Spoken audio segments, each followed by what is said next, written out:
Did I stutter? He has time, launches it to the end zone. Touchdown! Terrence Williams! But they are who we thought they were, and we let them off the hook. The 2011 winner of the Heisman Trophy is Robert Griffin III, RG3! Welcome to Up Tempo on SicEm365 Radio.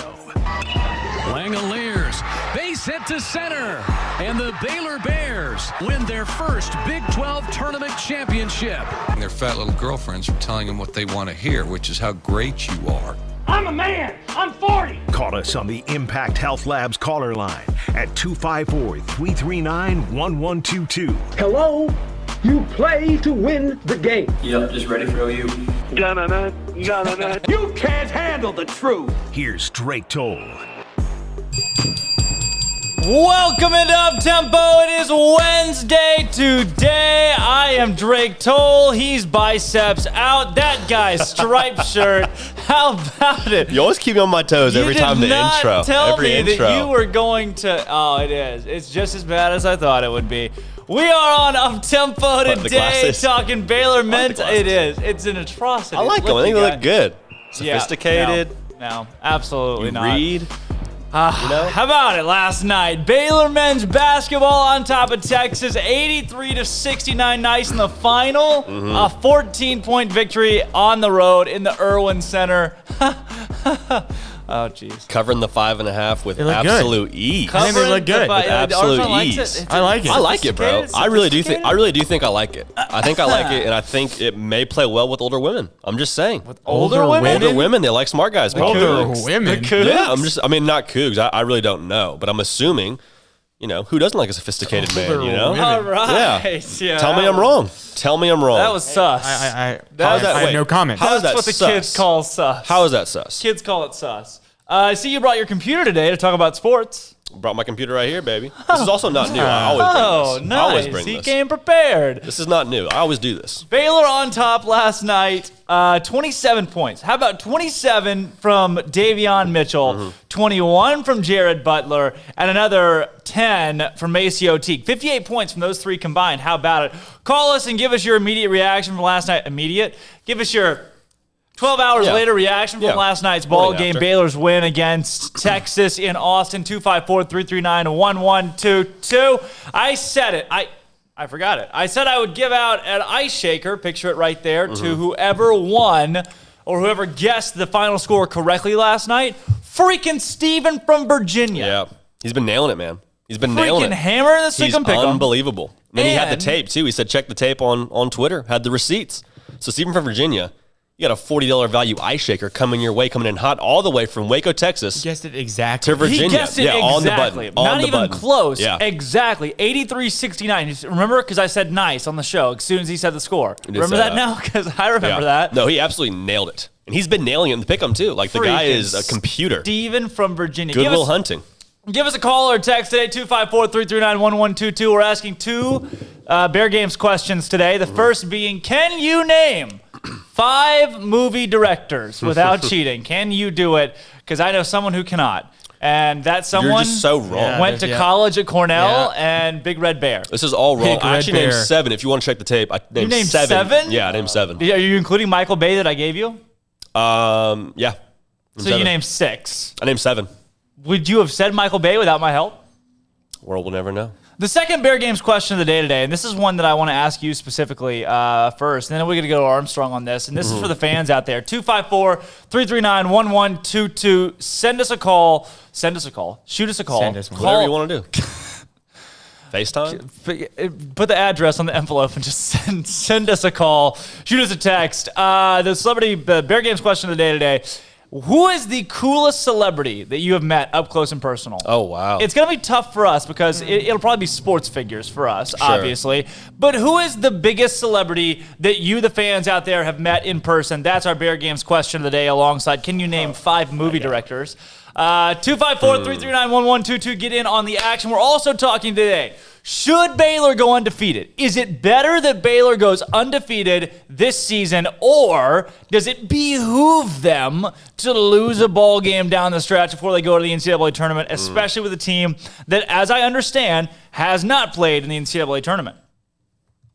Yeah, I think, honestly, their best game's still out there, too. I mean, we've seen Baylor play extremely well in the first half or second half, but I think for Baylor to lose a game, it would be a service to them. Go down the road. Because you can't imagine the amount of pressure that would put on a team to go into the tournament undefeated. Baylor already has a bullseye on their back. If they were to go in as the overall number 1 seed, I think that just puts just too much pressure to where it's not even helpful anymore, to where it doesn't help you to be undefeated. I think there's also some games that they could lose down the stretch. They go to West Virginia. They still have to play Oklahoma State again, ideally with Cade Cunningham. They go to Kansas at the very end of the season. My hopes aren't quite as high for them in that game. So, yeah, it's going to be interesting. I think there's some games they could lose, but overall, I would hope they drop 1 before the tournament just to burst that pressure a little bit. All right, we'll get into that conversation a little bit more in depth here in a second. If you're listening out there, you're listening on Twitter, or you're on YouTube, or you're on anything other of the, you're on Roku, or you're on the things that we are on that you listen to through it. If you're on Spotify listening to us right now, you're probably about 3 days late. Right. So I would jump on over to the YouTube. Or Colt Barber tweeted yesterday, said YouTube's the best way to listen. So if you're at work right now, got split screen. We've seen people do it before. You got work on one side, you got up tempo on the other side. You're kind of watching it, listening to it in the background, paying attention to what's going on in Baylor sports, and hopefully we do some fun games and things. A lot of playing fun green things. and blank game today. We're a fun We're doing place. Sick 'em Pick 'em. We're going to give you some things you can take home with you, little nuggets of content today. Also, though, you don't have to listen on YouTube. If your boss keeps walking by and is like, hey, I hate those kids. I hate those young guys at that desk. Turn it off. Turn it off. Well, then you should. Don't get fired. But go to the SicEm365 app or SicEm365.com/app. And you know what you can do? You can download the app. And then what can you do? Lean with it, rock with it. No. Yeah, lean with it, rock with it. No, Lean with it, no. rock with it. You can hit I listen. agree. No, Armstrong. You cannot lean with it or rock with You it, should but do you both. can't. No. Better yet, all three. Triple crown. Also watch and listen while the app is going. So lean with it, rock with it, watch, listen, Lean with it. Hey. Yeah. download the Lean app. with it, rock with it, watch, listen, lean with it. Hey. Wow, you go Baylor Line ticket. Let's go. Baylor Line jersey, Baylor Line ID, Baylor Line shoes. That's an inside joke that only recent Baylor students will get. Yeah, I don't get that. No. It's the checklist for like things you have to run the Baylor Line. Yeah, okay. yeah. They had a song with it too. Baylor Line jersey. Really? I don't remember it. Yeah. MILKCOO. No, that should bring back memories. I don't remember. You didn't go to line camp, did you? No, never did. Why? Didn't go to Baylor. Oh, I didn't go to line You camp. did too go to Baylor. They don't have line camp for grad school. That'd be great. I didn't I go wish to they line camp did. either. That'd be You awesome. didn't go to line That'd be camp? so cool. No. Why? Didn't sign up. Wow. That's out of line of you. Yeah, I'm not an official Baylor student, but I've already graduated. You are out But, of line, Armstrong. You have to go through that tradition to become a Baylor student. But you still ran the line, didn't you? Yeah, of course. Okay. But So you didn't go to line just camp. No, so you held No, out the of thing line in the camp. summer before? Yeah. Yeah, no. Did you get a line jersey? Yeah. So you pulled a Larry Johnson Yeah. and held out of camp. Oh. Held out of line Just camp. showed up in my dorm room Just in a box. That's an atrocity. just green as can be. First day. Hey, I'm and just saying. I'm as orange as a boy can be. Boom. Can you stop listening to that song, or is it stuck on loop for you too? It's stuck, yeah. Armstrong. And the Spotify stream number should reflect that because Absolutely stuck. you're just Absolutely. raking Apparently, in the cash we're money. getting it on Spotify as an actual Spotify song. Mm-hmm. That is coming in the next few days. Armstrong? All I see is dollar signs. I need to look into the illegal ramifications of that. Good point. This is probably a good point. Riverbend, the text line that we have open, someone says, do you need a gold helmet? Not mustard, but with green and white stripes for your desk? Baylor wore Yeah. gold helmets for 100 years. Seems like they should be part of the rotation. Yeah, I'm 100 and if we short had it, we answer, would. Yes. Yeah, if we had it, we If would. you are You out wanna bring there us one? I would and wear you're it for the whole saying show. that you have Give us one. he will wear it I'll for the whole show. I'll The wear it for the whole first show. time you bring, my mom Promise. just texted me. My mom texted me. What did she say? Are those new glasses? Are they? They look just like your old ones. No, they are my old They look glasses. good, Oh, though. they're old. Thanks, Mom. Nice. She hates them. Really? She hates my glasses. Why? Because she hates that I can see. Yeah, what's up? Is she anti-vision? I have zero idea. She Huh. goes, the first time I got glasses, I was like, what, I don't know, 7 or 8 years old. And she just, 4 eyes, the whole car ride home. And I'm crying profusely. My Your mom's mom? just Your mom's kind of a bully. No, that was just a joke. Okay, I was gonna say there's no. I was But like, you guys what bought on it. earth? oh, I totally bought it. I was That's like, horrible. This is dark. You guys No bought pun it. intended. That's dark. It's got to be the Baylor King says, let's go on. Let's go on the win last night. I feel like Ric Flair when he gets pumped and says, woo! Give me The two way- claps and a Ric Two Flair. claps and a Ric Flair. Woo! I want you to look at this camera setup and look at the way you set up the desk and what it does to JD. Oh man, Don't. I would shoot this, but I don't want to. I don't want to hit a camera. I don't want to hit a camera. I like it. Put it back. No. People need to see what they came for. You know what I'm saying? It's funny. Yeah, the biceps that you brought out today. Scotty B says, feel like Ric Flair when he gets pumped and saying, woo, this is a huge win last night in Austin. Despite the calls from the ref, there were 19 and a half minutes or something stupid of gameplay in a row where the refs called 0 fouls on Baylor. Yeah, that's What are you true. gonna do? That's confirmed. Let the boys play. You're going to win by 14. That's what you're going to do. Let the boys play. And the spread was 5.5. I cannot believe it was 5.5. The end of that Vegas game is so wrong. The end of that game was comical. How Baylor, like the last 3 minutes, Texas was so tired. They literally weren't moving. Just chilling out. Like they could not move. They called a timeout, 2-minute timeout, went back on the court. Next whistle, like literally Matt Coleman fell on the ground and like I'm not exaggerating. He fell on the ground in exhaustion. Well, they had COVID. What do you think practice was like without Shaka Smart? This guy's just laughing away. Guys, they were so tired. They were so tired. They couldn't play back. It was incredible. They were sick. Yeah. What? Hey, it They're sounds just like a children. UT problem. No, it sounded like they were a them problem. they weren't conditioned. No, Just saying, man. How about this? I've got like the coat, like this is warm. The windbreaker? This is, the Does windbreaker it have cotton inside? It does. Feel that. Can confirm. That's insulated. But you, on the other hand, what's the weather outside, Armstrong? Forecast is 70. It's going to get up to 72 today. Thank you very much. That's why I wear short sleeves. Wow. That's why I wear short sleeves. Today's weather update. It is go? currently 61 degrees. Precipitation 1%. Humidity 67%. Of wind at 16 miles an hour out of the west. 70 degrees today. 73 is what mine says. It's going up. Did you think that was going to be, it was cold outside? You know what would be freaking awesome what we did for this show? That's where that was going. You know what would be freaking awesome? If we got a local weatherman on. If we had a freaking local weatherman that came Matt like Lively. a daily... No. Why not? He's not a weather guy. I know, but he has an iPhone. No, he knows the weather. Oh, Steven, I see you, by the way. We're bantering. Yeah. We should get Zach Scott. I told you guys yesterday about Zach Scott, who was the inspiration for that song. I love it. His dad was the inspiration for the... Did I tell you guys that story on the air? Yeah, it was great. We should get Zach from KCEN6 to come on the show and just every day just, pew, hey guys, today's weather update, but he doesn't call in. He like send in a little audio clip that's like, I don't know, a minute long, you know? Yeah, I'm sold. And Armstrong's minute, but for weather. Okay.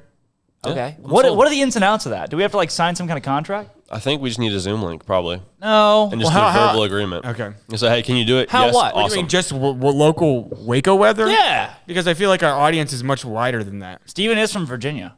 What would you want? National weather? I don't. Well, it's not a like rainy a day daily on the East Coast. Not like on a the West daily. Coast. Not a daily national weather, but like maybe okay, a hurricane's coming. Let's get a weatherman on. Yeah, storm chasers. Hurricane's going to hit the East Coast. Let's get a weatherman on. Right. In the event of a hurricane. Not like a daily. By the way. No, I like a daily. I used to the radio station I listened to back home used to do that. It'd be like, hey, because good morning. It was a local radio station. Is this not a local radio station? I don't know. It's debatable. Yeah, I don't know. Because it is a local. Let's table Waco. that one. I don't know how I feel about that. We'll table it and we'll bring it Rain back check. later. How about that? Rain check. And then this right here says Sean Payton for me back in 2011 in Dallas. This guy, this on the text line, Sean Payton. They met Sean Payton in 2011 in Dallas. Who's yours? I'm really interested to hear yours. Jack Wheeler says Hugh Jackman. Jack Wheeler met Hugh Jackman. I'm interested to hear that He story. met X-Man? Or he met Wolverine from X-Man? I'm gonna have to keep brainstorming on this. We'll take Steven from Virginia. You're on with Up Tempo. What's up, Steven? Hey guys, I was really excited about that basketball game last night. I bet you were. You freaking nailed nailed it. The score prediction. Well, I will say that I've only gotten one call. I went back and I've been taking my tally on my Baylor monopolies, and I've only gotten one Baylor call wrong all year, and that was the cover against Kansas. Wow. So How many? Every other Baylor call, that's the only one that I've missed this year. And if you listen to the whole audio, I did say I like Andrew Jones to be scorer, and Andrew Jones was, in fact, Texas's leading scorer with 25 points. There you go. But I digress. If you're playing Monopoly Money and Sick'em Pick'em, you might want to listen to this show. Between Drake Toll and me, I think we're hitting a ridiculous over. There you but go. On the Baylor side, if Davion Mitchell is really 27, I mean, he's averaging, over his last 3 games, he's had 13, 27, and 31. It's fuego. He averaged 24 points a game. He just became just as good or just as important to this team as Jared Butler. And to have 2 of those guys is ridiculous. Mm-hmm. Also, if you're looking to bet Baylor basketball, here's the things to look for. Baylor has played 17 games. In only 3 of them has a team scored more than 69 points. Nice. Wow. So, and Coach Tang was on SicEm365, and he said he feels like a good defensive game is when you only allow 69 points or less. So I have just ticked that off in my mind as something to remember. Also, we've talked about this, Baylor has not won a game by less than 8 points this year. So when you're looking at the spread, always keep that in mind as well.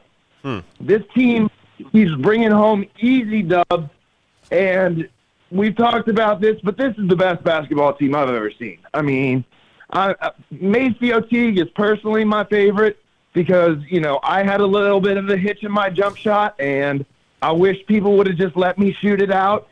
But Maceo is my favorite. But these guys, it's so much fun to watch, man. Baylor basketball is so much fun to watch. That's a good time. And how many bets have you made Monopoly-wise on Baylor? Like, what are you shooting from the field here with Baylor strictly? So when I'm making my Monopoly money bets on Baylor, I always bet the over, the under, and usually the spread. But I stayed away from the spread on the Auburn game. Okay. Smart. Got you. Intelligently. Backdoor would have been killer there. Steven from Virginia, you want to play some Bear games? I would love to play some Bear games. All right. Number one. First question. Who is the celebrity that you've been closest to? What celebrity have you met or like been in a vicinity with?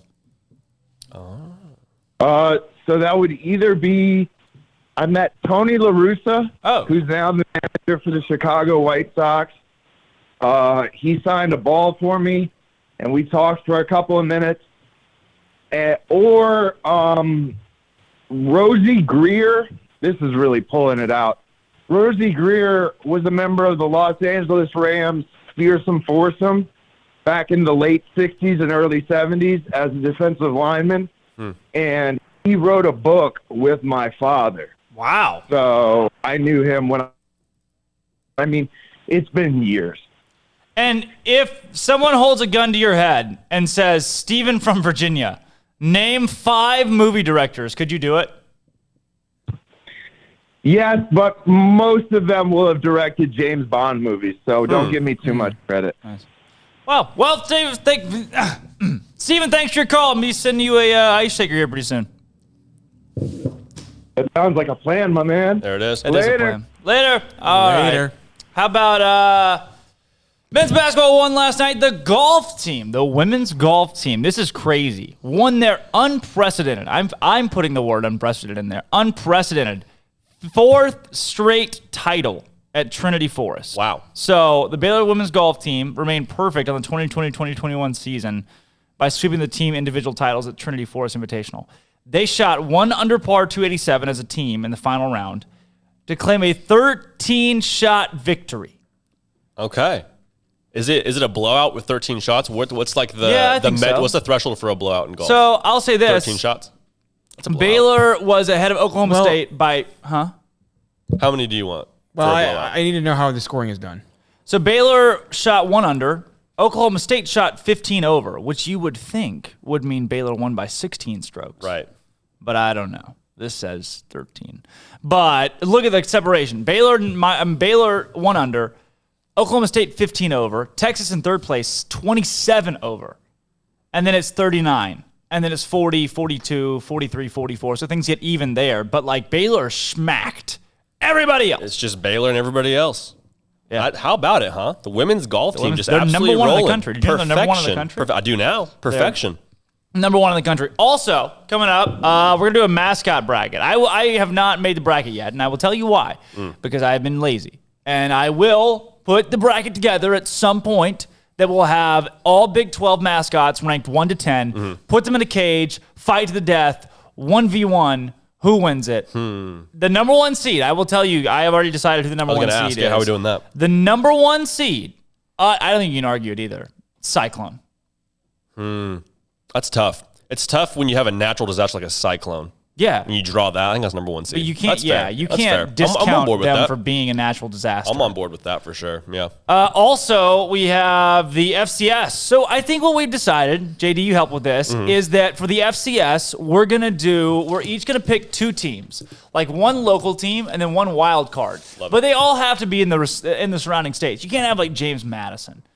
I don't think it's fair. James Madison or North Dakota State, I mean, like the really good top 5 teams that are just obscure to people around here. Why should they care? We need like underdogs. Like, this is the team I'm rooting for. Yeah. Let's hope they win kind of deal. Or like a personal connection like Arkansas for you. Right. Like UCA. UCA will probably be my wild card. We don't know yet, though. Yeah. Because if you think about it, I think we should get hats. I think you're right. I'm all for that. For a signing day format. We should get hats, and then we have to pick up the hat. Yeah, also, my mom texted me. She texts a lot during me the show. regularly during the show. Yeah. And she says, cool. Drake, that is not true.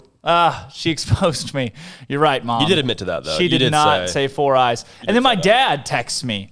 My family is getting family in on just the loves show this today. show. They That's cool. are big. You know, we have 5.2 thousand listeners right now live, and I'm venturing to say 5,000 or so I'm related to. Really? So yeah, I think it's kind of complex. I'm from Arkansas, so typically the family tree runs really, really big. That's huge. Take that as you will. Father says, tell your line camp story about the light. Woo! You boys ready for this? This is a nugget of line camp history that you will never get back. This is...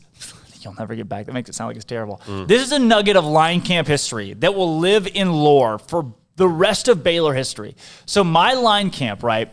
We go to the oldest church in Texas. Okay. I'm talking this place is like 750 years old. This thing is archaic.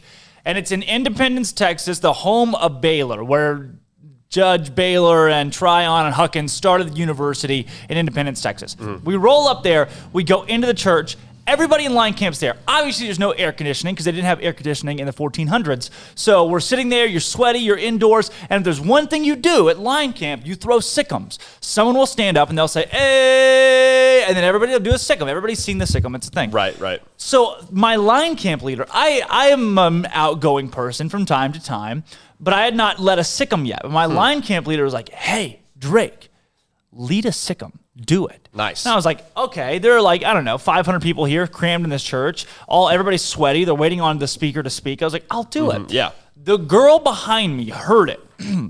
She taps on my shoulder and she says, hey, there's a light above you. Don't hit the light. So I look up and sure enough, there's the oldest light in the state of Texas above me. And I was like, that's low, Oldest but not. in the state? Yeah, it was at a freaking old light. Wow. So I was like, that's pretty low. I just should not hit that. But also I was like, I have enough control. I won't hit it. So I get up and I just did what everybody does. And I waited on the whole place and everybody else just, and I got 500 people waiting on me. And I throw that sucker, SicEm Bears.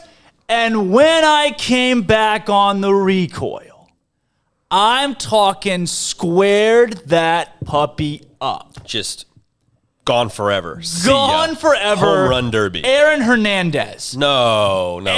Perfect. No. Triangular piece of glass falls out of the light.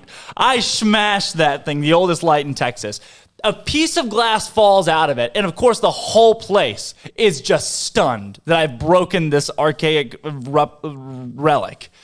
And so it's silent. That moment where everybody's like, now what do we do? What is our reaction? And then one kid starts clapping.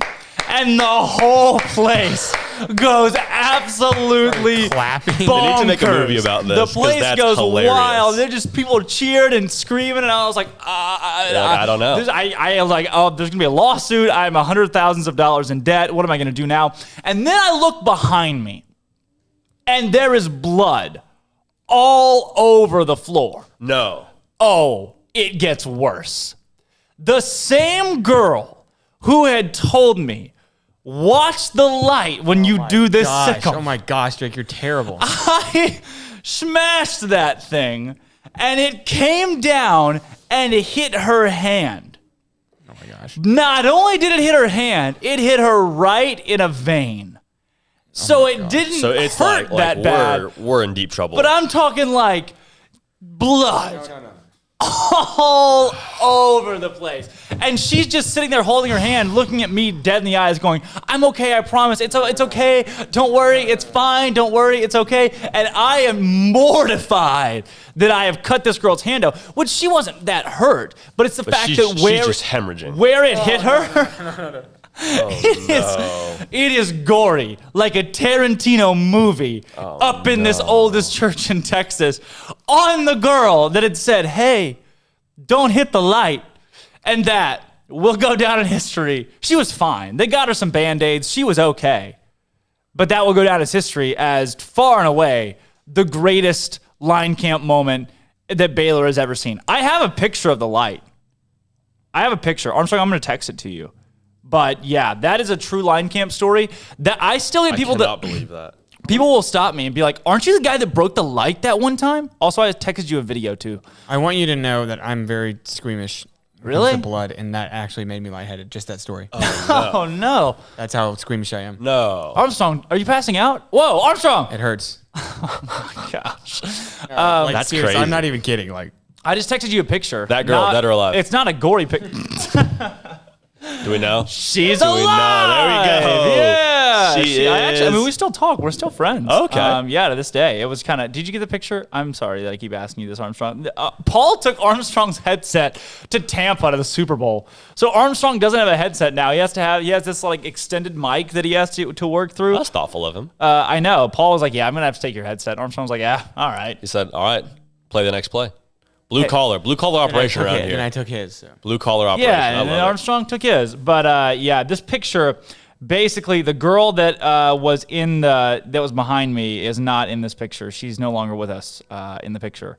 But you can tell it's not. I wish I had like a reaction picture or a reaction video, but this I do not. This is simply me with just a really. No. Hey, I'll show you while we're at the. Yeah, there it is. Oh no. My face is kind of covered up right there, but I am at the bottom of the screen, and there's the light. Just like I said, a perfect triangular slice. But of you this took it light. like a champ, it sounds Absolutely gone. And I think my facial expression kind of explains everything. That was after? That was before. That was before? No, the light's broken. You're a goose. I can't tell. You know what? Hey, I forgot. I can't tell the lights are broken. No. Honestly. 4th Street to 5th Street, there's a pond. And you're going to go there after the show because you're being a silly goose. That's not even a remotely funny joke. It is, too. I love the silly goose jokes. No. Look, can you not tell the triangular piece? It's really symmetrical. I actually, it is. It's so symmetrical that I thought that was how the light was designed. Yeah, but look, it's an old freaking light. We got That's two tough, callers man. on the board here. We got Keith. Keith's calling in to talk about the greatness of Davion Mitchell. Keith, my man, what's going on? Hey guys, I have to, call in after that performance last night and say Davion has become the most important player on Baylor's basketball team, which is crazy to say because, Jared Butler is garnering National Player of the Year, consideration. But the fact that Davion initiates the offense, the defense that he brings, and then just, he was a steadying hand, especially after, Jared got that ridiculous foul call and picked up early fouls. It's crazy to say with Jared Butler on this team, but I think Davion Mitchell is more important on both sides, which, again, crazy to say, but just got to give him some love because he has been absolutely bringing it. He's been unconscious, and he's kind of been, before he was that defensive guy, right? Like everyone looked at Davion Mitchell, best on-ball defender in the country, arguably, and now, like you said, he's that guy that gets the offense going, especially when Jared Butler isn't playing his very best ball, which has happened from time to time in previous games. So to have a guy like Davion Mitchell when Jared Butler isn't 100% on, that's huge. That's going to be enormous in March, too. Keith, would you say as well that Davion Mitchell's maybe the most improved player on this team, especially from an offensive standpoint? Yeah, without a doubt. And Jared gets wherever he wants on the court with his handles. He's really solid with that. Davion, what he does is really well is he's always had that athleticism. I think he's using that athleticism to get where he wants on the court and get the shot that he wants. He's not settling for threes. I think he's taking threes that fit within the flow of what he does because you saw at times last night, if he wanted to get to the bucket, he got to the bucket. I mean, he was just so it's more about, he's making those shots, but I think those shots are deliberate. It's not, he's taking that shot because he wants to take it. And that's where I've seen the most improvement. Huh. Keith, let me ask you this. With this Baylor team compared to last year, what you see, I like getting the listeners' opinions. Yeah. Do you think this team is better than last year and why? I think it's a tie. Unfortunately, the growth that we've seen in the depth on the guards and the improvement of Davion Mitchell. There were times last night with Texas where Flo Thamma was, right underneath the rim and just couldn't make them pay. And I feel like as good as the growth as we've seen from JTT and from Flo, Freddie was such a steadying force defensively, and he would make you pay offensively. And I feel like if we have an off shooting night from our guards, I don't know that we have the inside skill and depth there yet. I think Flo and JTT are progressing, but at this point, I think it's a vulnerability for the team. Wow. All right, here we got Bear Games questions today, Keith. Number 1, who's the most famous person you've come in contact with? That would be Warriors head coach Steve Kerr. Oh. Steve Kerr. My dad and he served on a board at one point, and so I got a chance to meet him, and very stand-up guy. Wow. And Keith, if someone told you, Keith, either you answer this question and name 5 movie directors, or I'm going to kick you in the knee. Are you getting kicked in the knee? I'm not getting kicked in the knee, and it's honestly thanks to you, because I had 4 off the top of my head, and then I was listening to the show, and you dropped Tarantino and the bloodbath story, and I was like, "There's my 5. There's my 5th one." So, nope, I'm confident I should be able to name 5 off the top of my head. Beautiful, Keith. Thanks for your call, man. Yep. See you guys later. Saving the knees on this show, huh? Saving the knees. Saving the knees. We're a knee-friendly show. How about, by the way, first, we may get a helmet. I'm all for that. I will wear it the whole show. We may get a helmet. I am having a conversation with someone right now. If it fits under over the headphones, I will wear it. Via the text line. 100%. First time we had white helmet was the one on your desk, was Bill Beal era. 3 and 28. 3 and 28. I was there for all of them. Sweet. Well, hey. Also on the response lines, we've got Brian Etheridge. What happens at line camp stays at line camp.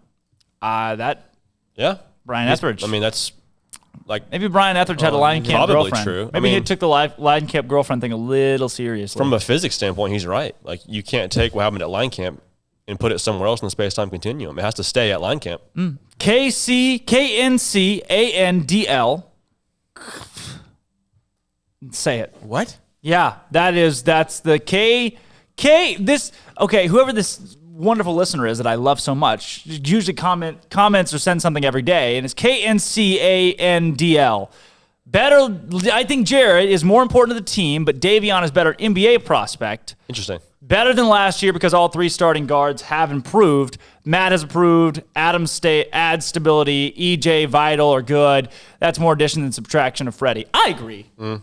I think Freddie's good. Yeah. I think Freddie's really good, but I think what Flamba and Jonathan Chachua bring something that's good. That's good. And it feels like there's more depth. Like there's more the depth was there last year, but it's more mature depth. Like Matthew Meyer is better this year than he was a year ago, and you can rely on him a lot more than you could a year ago. And he's better production, he's better minutes, like all over the board. You can count it. Like Baylor has 8 starters. Like Baylor has 3 other guys on their bench that could start other places in the country right now. Got a caller on the line again, Steven from Virginia. He's coming on back, this time with his FCS football. Steven, hey, does anybody know how close we are to the FCS schedule? February 21st is Eastern Illinois' first game, which is a sleeper pick for me, yeah. My running back coach at Cornell was the OC at EIU. Say that. You can't tell. It might change, but that's probably it for me. McNeese plays Saturday, February 13th. Steven, what's up? So, guys, I was hoping that I know y'all said that y'all might not take James Madison or Richmond, but maybe this is where I could contribute. You can. By giving firsthand accounts of University of Richmond and James Madison football from the Virginia level. I think that I might be able to be capable of doing such things. I know Armstrong might be. The rumor has it is that he's looking for something for me to do. I also want to thank J.D. for bringing the gun show. And Drake, those glasses aren't so bad. It's okay. I like them. I don't have to Not so bad. I like them. That's a compliment in a roundabout way. I really didn't know this was going to get this kind of feedback today. I really just put on a shirt. The glasses kind of becoming Catherine. Just put on a normal shirt. Catherine, that is the listener. No one's complimenting my guns. Well, you need more screen time, I think. That's more like a pistol. Hey. What? There's a reason we wear windbreakers up in here. There's a reason we wear things that don't expose our biceps. Oh, and I do have one more famous person that I've met that might be more Baylor relevant. Okay. I have met on numerous occasions the senator from Kentucky, Rand Paul. Oh, yeah. As he went to college with my dad. He did. At Cool. Baylor. He was a Nose Brother. The Nose Brothers came out. You know they have the rope still? They came out with a really good article that was funny. Freaking funny this week. That stuff makes me laugh. What's the prank they do every year? What they put on the roof? I don't know. Am I off base here? Maybe. Steven, what else you I'll got? do some recon. Well, I have to be honest with you. I can neither confirm nor deny whether he was actually a Nose Brother on the radio. But sources may say that he and my father may have vandalized various buildings across Texas A&M and Baylor campuses throughout the 80s. Sources. Per sources. I love it. Thanks, Steven. Per sources. Thanks, Steven. Steve, man. There he goes. He was gone. Who's the most famous person you've been around? You know what? I was thinking about this question. You're right. Probably sports related. So in high school, Valor Christian Academy from Colorado came and scrimmaged us in 7-on-7. Yep. And Valor Christian, if you know, is the high school of Christian McCaffrey. And so in high school, we scrimmaged Christian McCaffrey 7-on-7 team, and we ran one-on-ones. And so me and Christian McCaffrey, he was at safety and I was at slot. We ran a one-on-one. Wow. Flag? 7-on-7, so it's touch. Yeah. Touch. I mean, we're just running around in shorts and a T-shirt, but I mean, burned him on a streak route. Burned him on a seam. You burned McCaffrey? Burned McCaffrey on a seam route. That wouldn't be the last time that you'd see Christian McCaffrey. Wouldn't be the last time we crossed paths. You would be featured in a video together. Featured is a strong word. I was there, and it was a video about him that I was very softly and extra in. But the funny part is that J.D. waltzes right into the media room of the Carolina Panthers. That was Radio Row. Radio Row. Yeah, it was Radio Row a year ago. J.D. walks right in, whereas Christian McCaffrey goes to walk in, and they stop McCaffrey. I bet that happens to him a lot, though. Like, if you were to see him out in the street and you don't really follow sports, he kind of looks like a normal guy. You ever seen the Adrian Peterson interview where they're like, interview him about and he's like, you don't know who? It's like, yeah. That's so funny. Wait, he's like, wait, are you? Yep. Yeah. I'm Adrian Peterson. He asked for his name at the end. That was awesome. Armstrong, who have you seen that's famous, up close and personal? Well, what's the actual question? Your question has changed.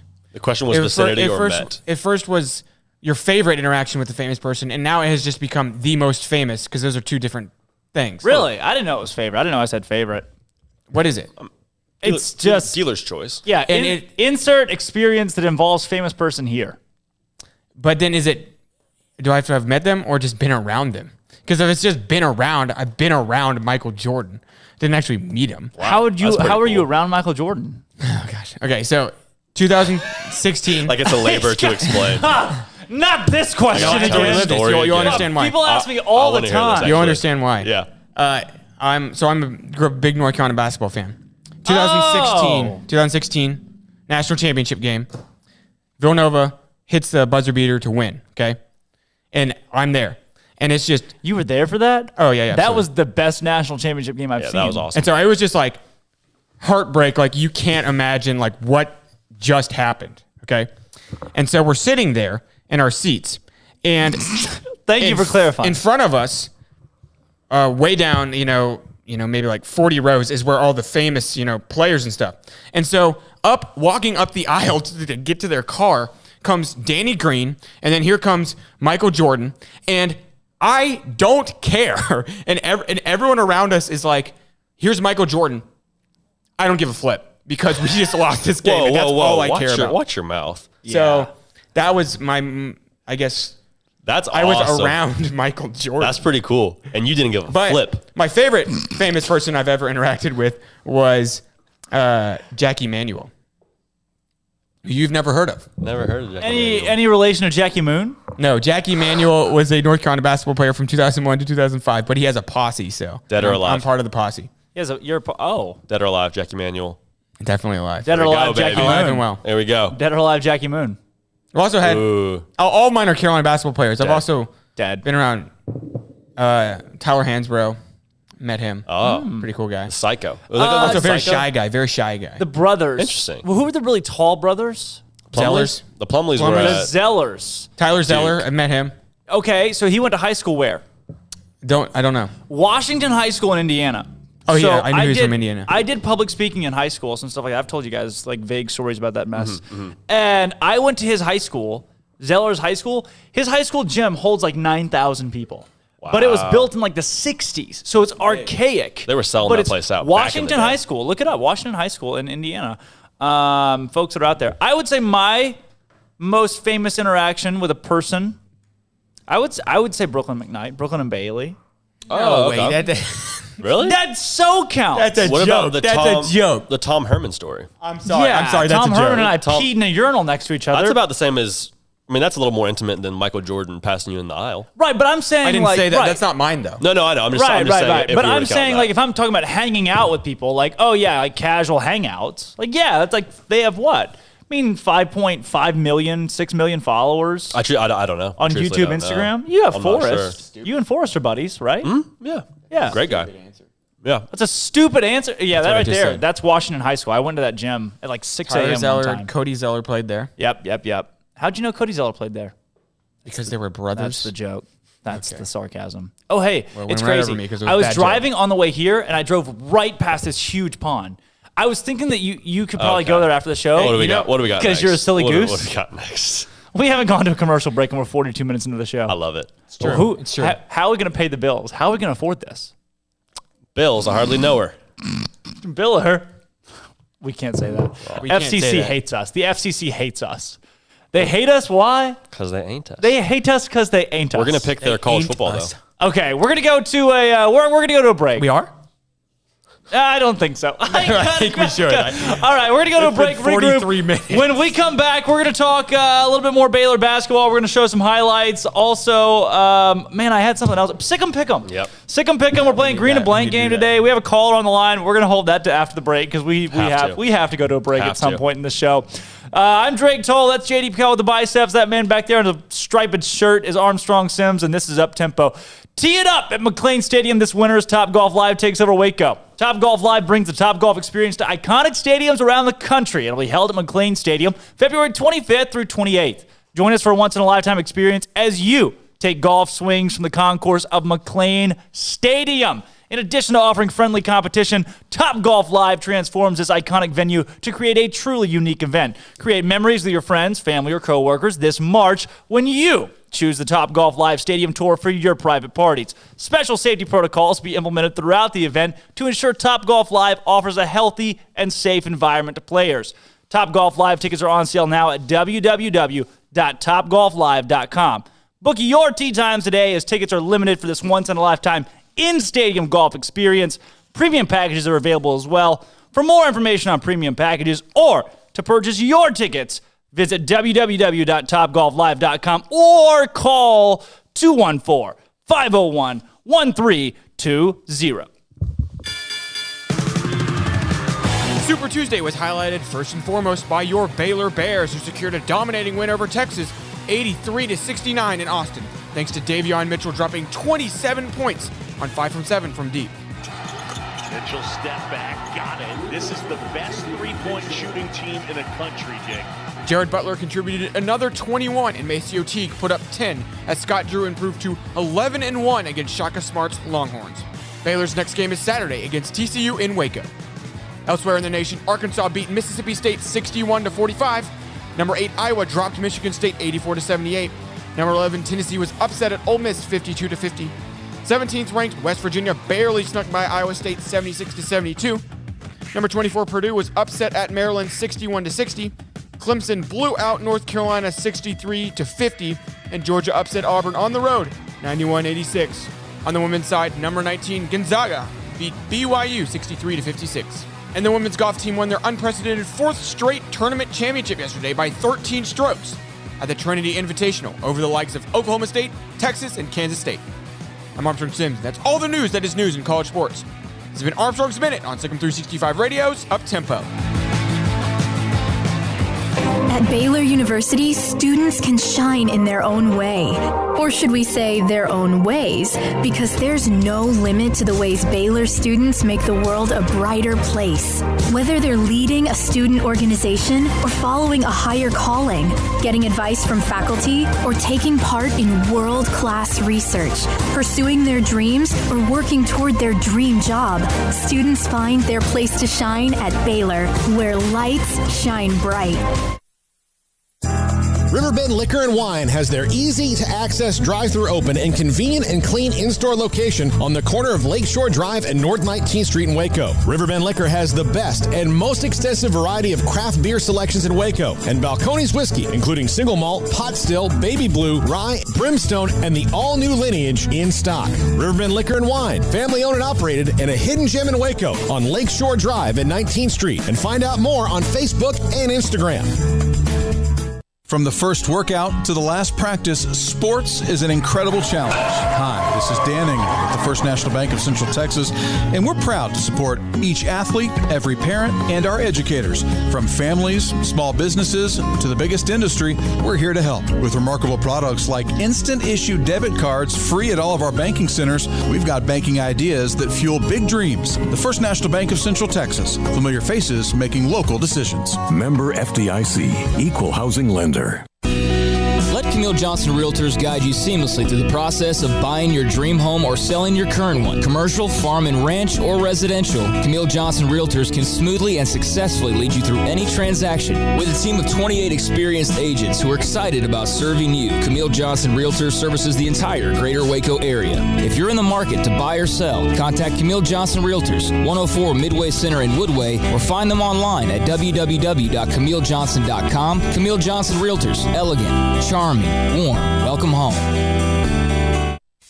Waco Custom Marketplace is your home for holiday favorites for parties and the time with family. Various specials available in-store and online. A variety of steak gift boxes with 4 ribeyes for $70, 4 bacon wrap fillets for $55, or 4 New York strips for $50, and all come with steak butter.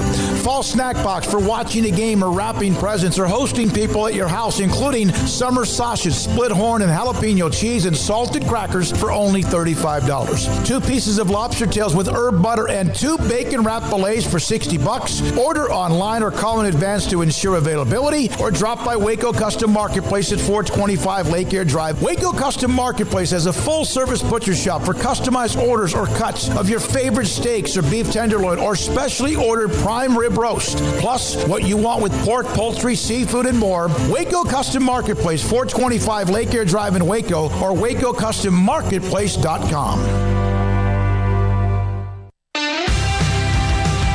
Welcome back to Up Tempo on SicEm365 Radio. Here's Drake Toll.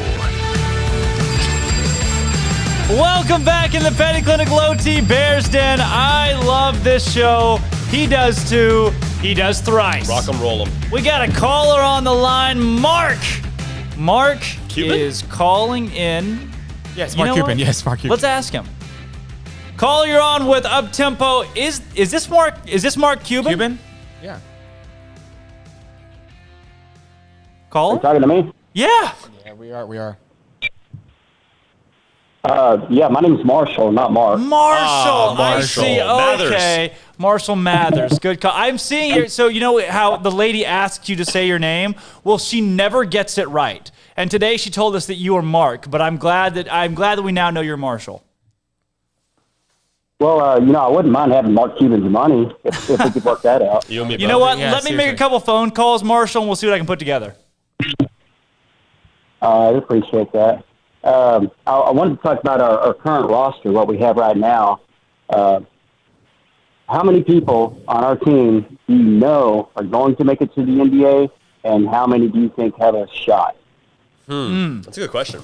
I think what's really tough with that, Marshall, honestly, is knowing a lot of the younger guys and kind of where they set right now. Because I think, like Flagler, if you ask me what is Flagler's ceiling, what is JTT's ceiling, I don't know, Jonathan Chamwa-Chachua, I don't know if you can really tell with those guys yet. Here's what I'll say.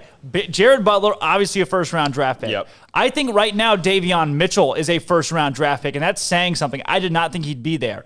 I think Maceo Teague is an NBA caliber player. He can be. I don't know if he'll be drafted, maybe in the second round.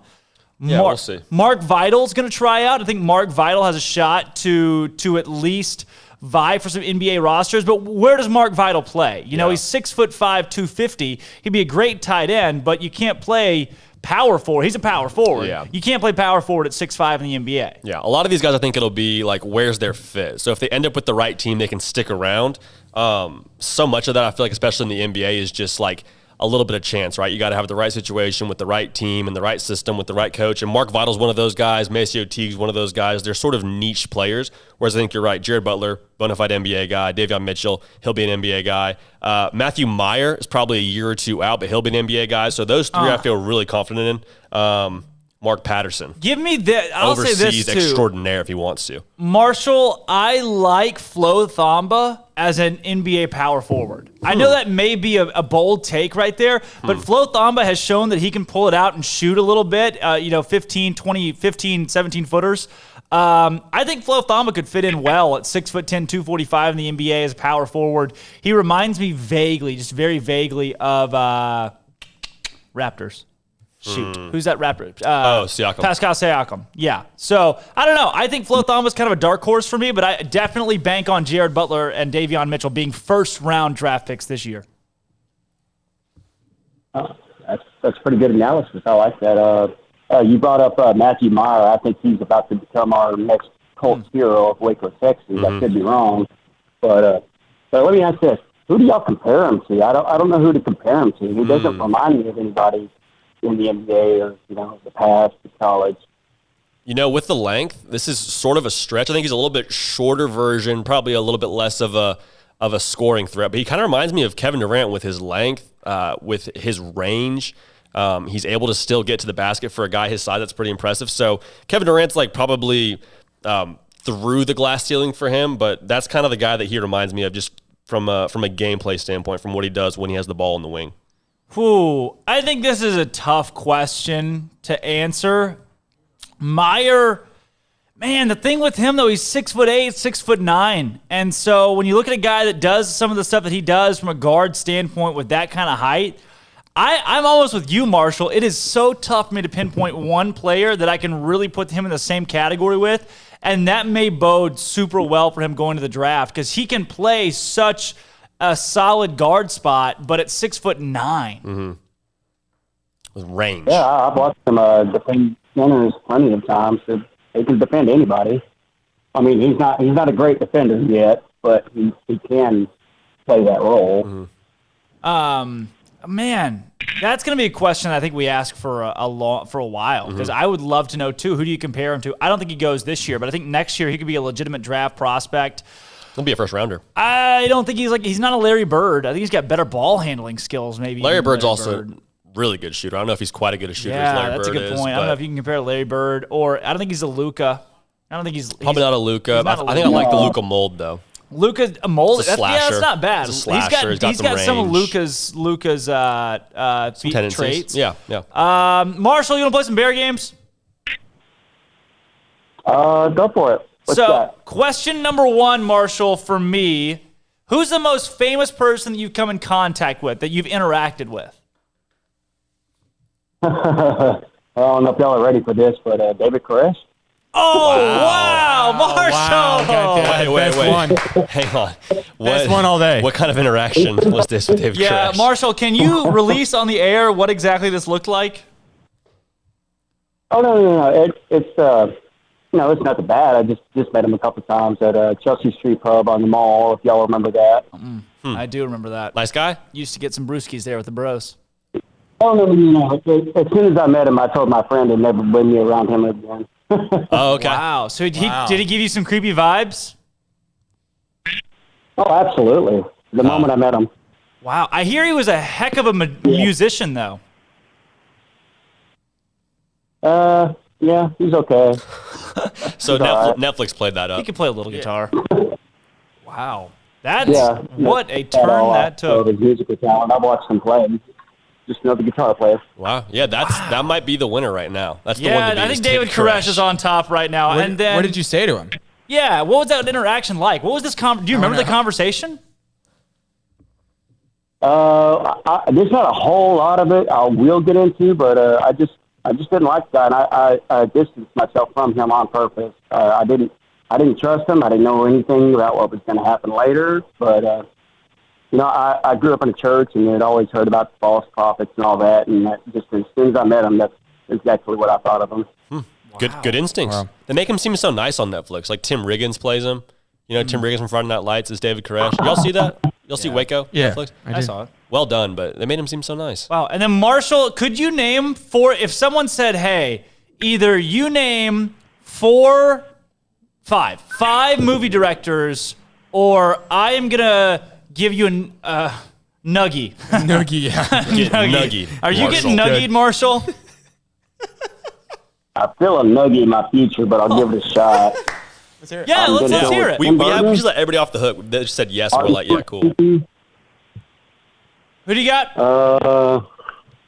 Steven Spielberg. All right. Still, okay.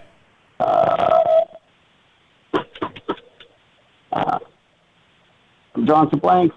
I feel like you already said some that we missed. Yeah. Who did you have besides Spielberg? Yeah, who have you said so far? Tim Burton. Martin Scorsese. Yeah. Scorsese. Tough name to say. Scorsese. Steven Spielberg. He got Tim Burton. Tim Burton. Man, I might just have to take that nuggie, dude. It's all right. It's all right. Nuggie. That's okay. Marshall, thanks so much for your call. Call us again. Yes, sir. Y'all have a great day, man. Have a great day, Marshall. Knees weak, arms heavy. Mom spaghetti, His Bryce sweater Petty. had vomit on it already. And he just had one shot, and he missed his moment. Clock's up. I listened to Guess Who's Back on repeat today because you posted that thing on the Uptempo group thing. I mean, I thought it was pretty cool. I really liked that. I thought so too. Did you make that? Yeah. That was good. Yeah, thanks. This guy right here. This guy does little graphic stuff. Graphics is my passion. Do you have that picture? Will you Google that? Graphics is my passion. Yeah. Huh. We're not gonna have time for Green and Blank game. We're not gonna have time for Sick 'em Pick 'em. Oh, come on. Let's rip Sick 'em Pick 'em. Okay, rip me your Sick 'em Pick 'ems. We're not gonna have time for flipping Green and Blank game, man. That kind of makes me upset. Well, how much time do we have?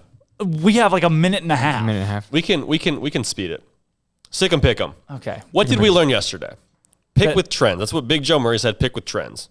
So we picked with trends, picked a lot of teams that are good against the spread. So we're going to keep doing that. Is it a science? By no means. Did it work yesterday? It worked. Houston minus 16 at ECU. 16's a lot, but Houston's only giving up 56 a game. They have 8 steals they're averaging per game. 12-4 against the spread. Not a close one in their last 5 games. That is funny. That's JD. That's a good one. JD is up in the lab cooking. I'm up in the lab. No, it's good. That was funny. Not a close one in the last 5 games. Absolutely rolling. Again, Houston minus 16. JMU minus 7.5. They are 8-3 against the spread. What's going on here? That's my favorite one. No, That's my favorite one. What is it? It's the frog. The frog, yeah. Did you see that one? Oh, we're just JD, continue. I'm just trying to rip a Sick 'em Pick 'em. I know. No, you're good. You are. Yeah. JMU minus 7.5 against Elon. 8-3 against the spread. Elon has lost their last 5. They're ice cold and they're bad on the road. James Madison has won their last 3 and is going to create more offense than Elon. They're averaging 78 a game. Elon's averaging 63. LSU at Bama. Don't worry, I'll stop wasting our precious time here. Apparently, so our graphics are just so. I'm hot right now. I'm hot. Yeah, you are. I'm 5-1. Yeah, you are. I'm 5-1 last Keep going. I'm ripping it. LSU at Bama minus 8.5. Like Bama. Both teams coming off losses.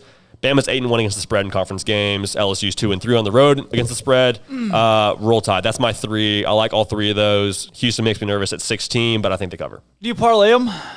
I don't parlay them, man. See, I'm not anti-parlay, but I think parlays are dangerous. Like Joe was saying yesterday, like if that becomes the bread and butter, I just think it's tough to be sustainable.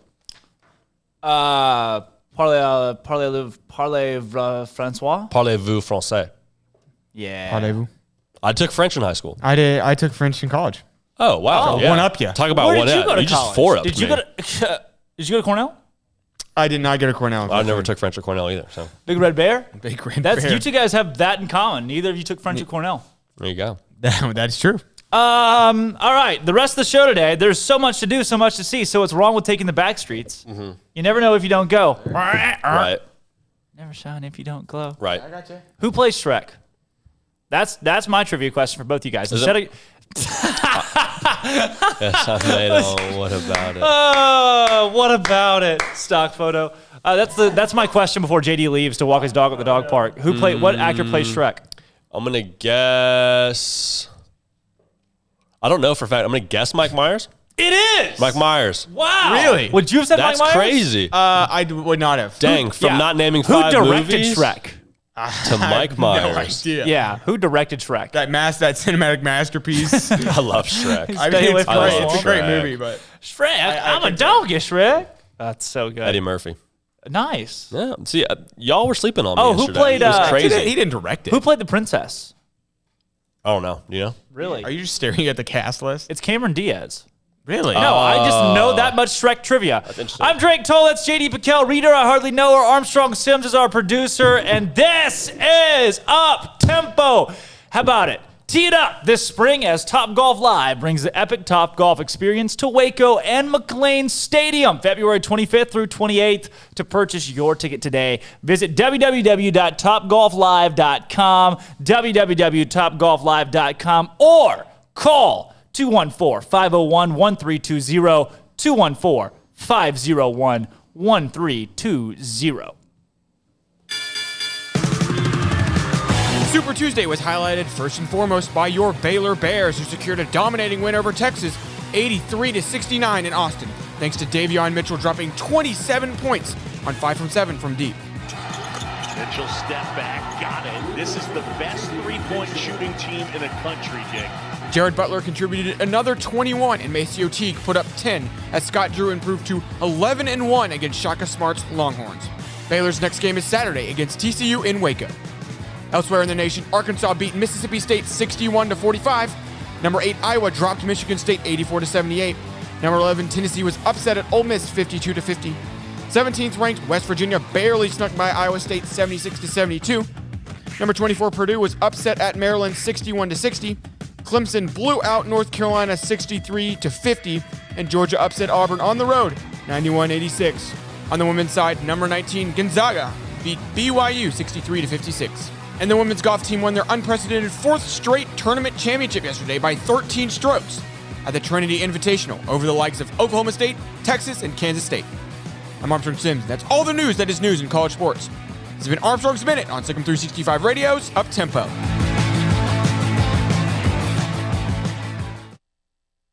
At Baylor University, students can shine in their own way. Or should we say their own ways? Because there's no limit to the ways Baylor students make the world a brighter place. Whether they're leading a student organization or following a higher calling, getting advice from faculty, or taking part in world-class research, pursuing their dreams, or working toward their dream job, students find their place to shine at Baylor, where lights shine bright. Riverbend Liquor and Wine has their easy-to-access drive-thru open and convenient and clean in-store location on the corner of Lakeshore Drive and North 19th Street in Waco. Riverbend Liquor has the best and most extensive variety of craft beer selections in Waco, and Balcones whiskey, including single malt, pot still, baby blue, rye, brimstone, and the all-new lineage in stock. Riverbend Liquor and Wine, family-owned and operated, and a hidden gem in Waco on Lakeshore Drive at 19th Street. And find out more on Facebook and Instagram. From the first workout to the last practice, sports is an incredible challenge. Hi, this is Danning with the First National Bank of Central Texas, and we're proud to support each athlete, every parent, and our educators. From families, small businesses, to the biggest industry, we're here to help. With remarkable products like instant issue debit cards free at all of our banking centers, we've got banking ideas that fuel big dreams. The First National Bank of Central Texas. Familiar faces making local decisions. Member FDIC, Equal Housing Lender.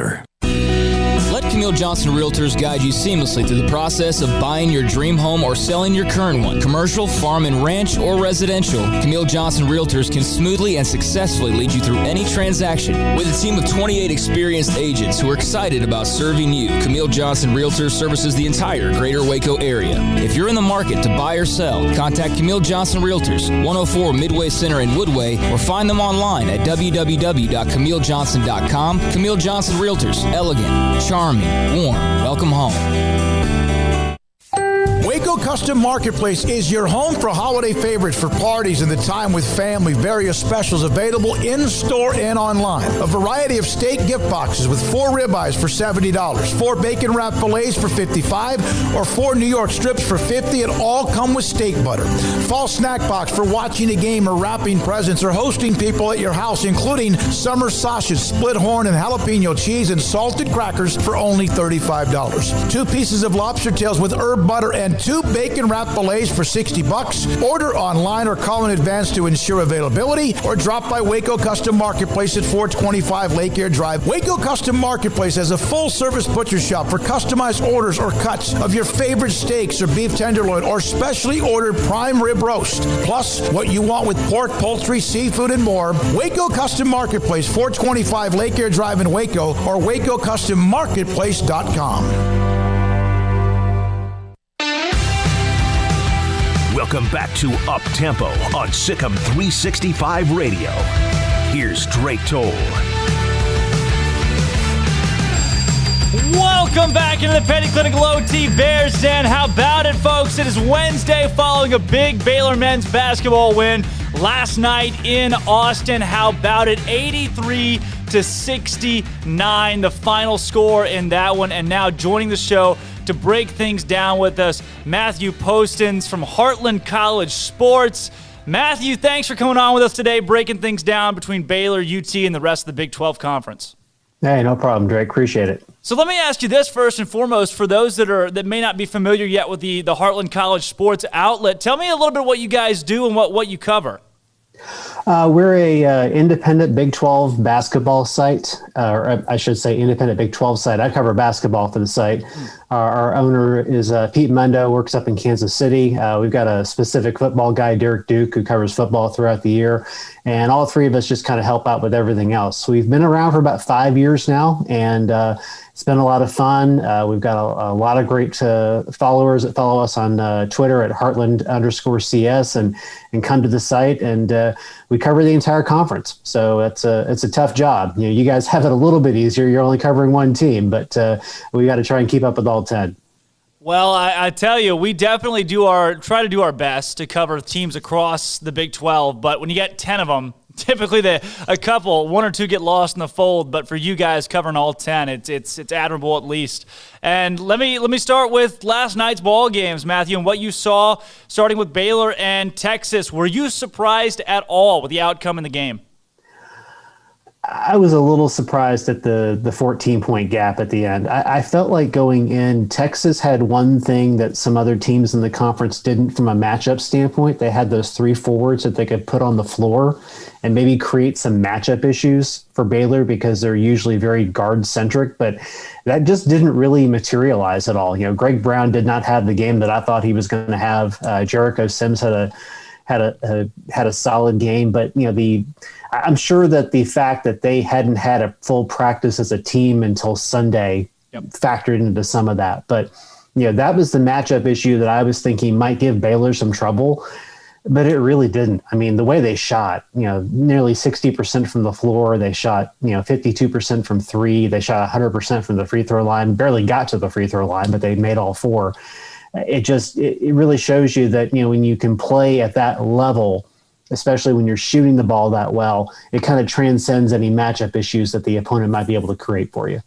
And how about, we talked a little bit about the Baylor guard play. When you have guys like Jared Butler, Davion Mitchell, and Maceo Teague, really the trifecta, when they combine for 58 points, is there a team in the Big 12 that can compete with a Baylor squad that has those 3 guards playing at this level? Consistently, no.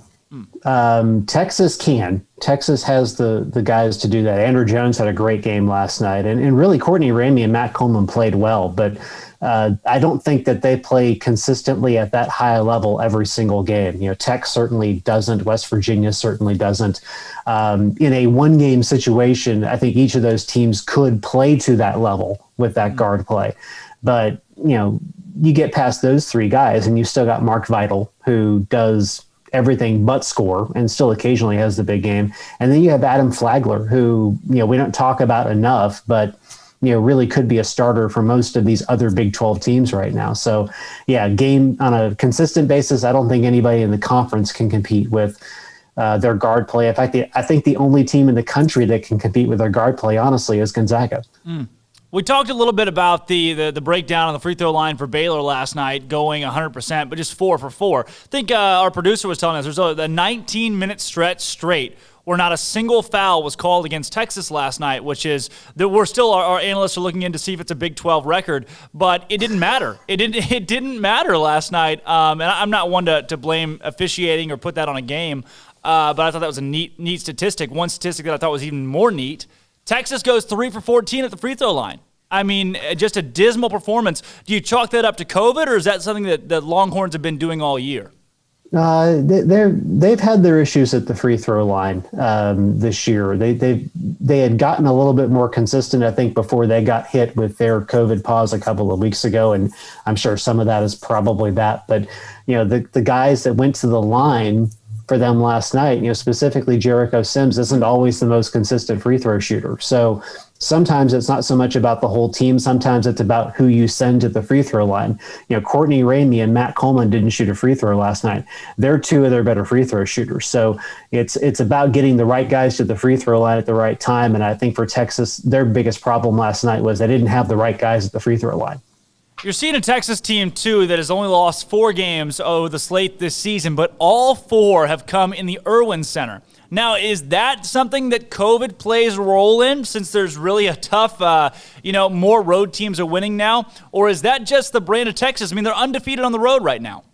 Yeah, I think COVID probably does play into that to some degree, but, this conference is so tough, and there are other losses outside of the Big 12 to Villanova, which Villanova's the number 3 team in the country, so no shame there in losing that game. But they've had their issues at home, and really every team in this conference, with the exception of Baylor, has their issues at home because the conference is just so tough. I mean, Baylor, I think, is head and shoulders above everybody else right now. But when you look at Texas and West Virginia and Texas Tech and Kansas and Oklahoma State, they're going to spend the next month beating up on each other to determine what the seedings are going to be in the Big 12 tournament. Any one of those teams could reach up and grab Baylor in a one-game situation, and any of them can win on the road. As well as Texas Tech played the other night against Oklahoma. Oklahoma nearly won that game.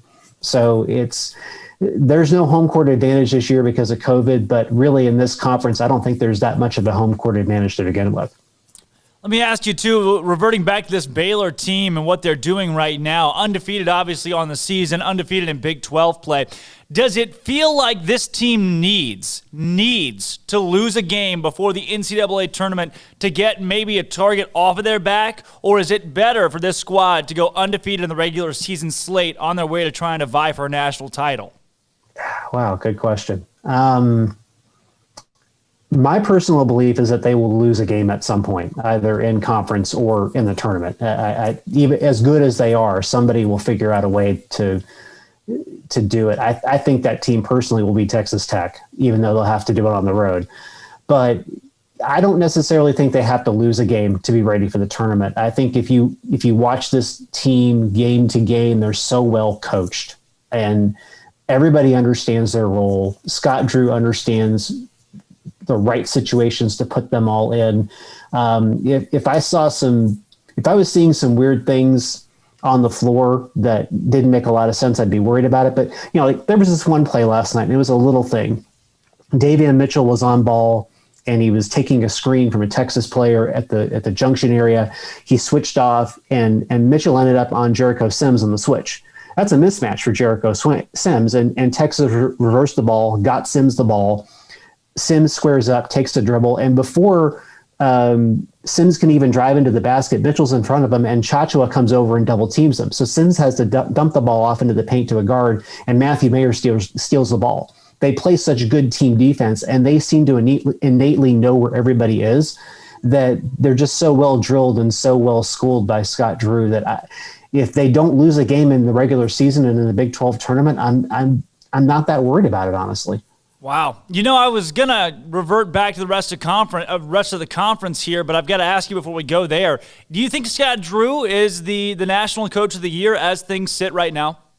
I think he'd get my vote. I think with, and Mark Few's probably the only other guy you really got to throw into that conversation. Both of those coaches have had to deal with COVID pauses.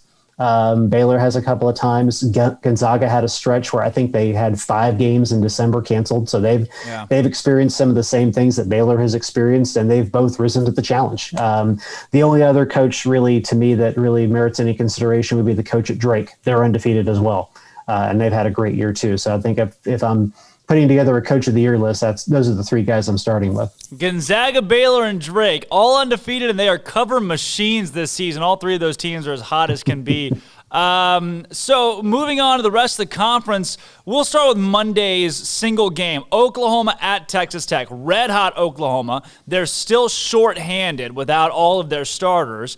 And they fall to Tech by 5. Texas Tech struggled against LSU. They've had a couple of hiccups in their last few games.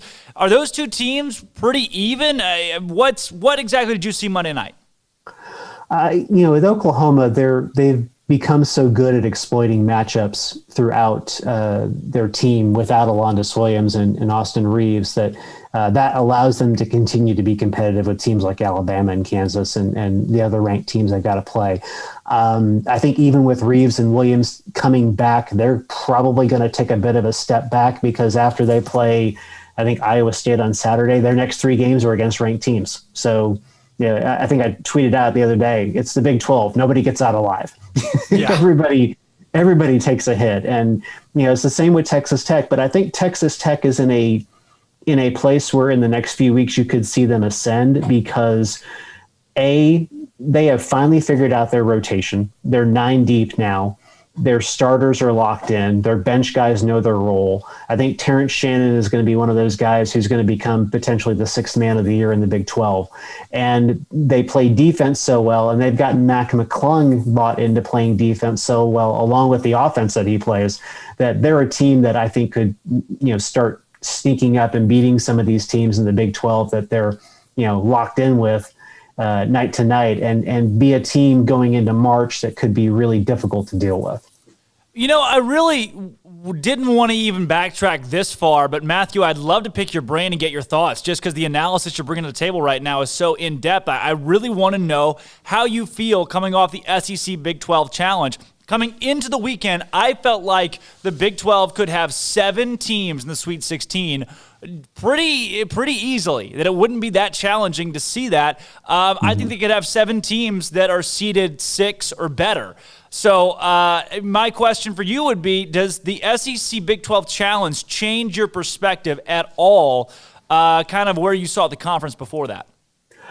No, it really doesn't, because I don't think the SEC is that deep this year. From the standpoint of looking at the Big 12. I mean, and the SEC obviously has some high quality teams, but if you get beyond, if you look at the top 5 in the SEC and the top 5 in the Big 12, I think the Big 12 is better. I think the only conference that really can compete with the Big 12 depth-wise is the Big 10. And Jerry Palm agrees with you. In fact, in his bracketology on Monday, every single Big 12 team was a 5 seed or higher. I don't think that'll hold necessarily, but I think all 7 of these teams that make the tournament, including Oklahoma State, which I know they're appealing their penalty, and that appeal hasn't been heard yet, and it may take them longer to get their appeal heard than Kansas to get their case settled at the NCAA. But right now they're all probably going to be 8 seeds or better by the end of the season, and I don't see the NCAA penalizing these teams too much for the gauntlet that they have to go through in Big 12 play, unless somebody goes on a significant losing streak.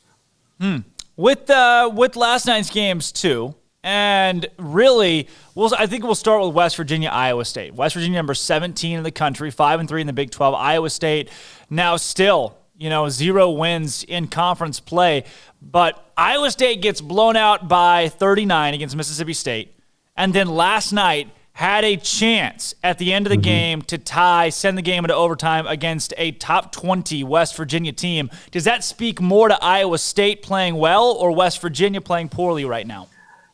West Virginia seems to have trouble on the road. I mean, they've got a good road record overall, 4-2, but they definitely don't play as well overall, as a team, especially in the offensive end, as they do at home. I don't know if that's a comfort food situation or anything like that, but I totally expected that game to be close when they played last night. And honestly, when they played in Morgantown, I think in early January, that was a close game. West Virginia won, but they only won by 5 points. So Iowa State, for whatever reason, they just seem to match up well with West Virginia.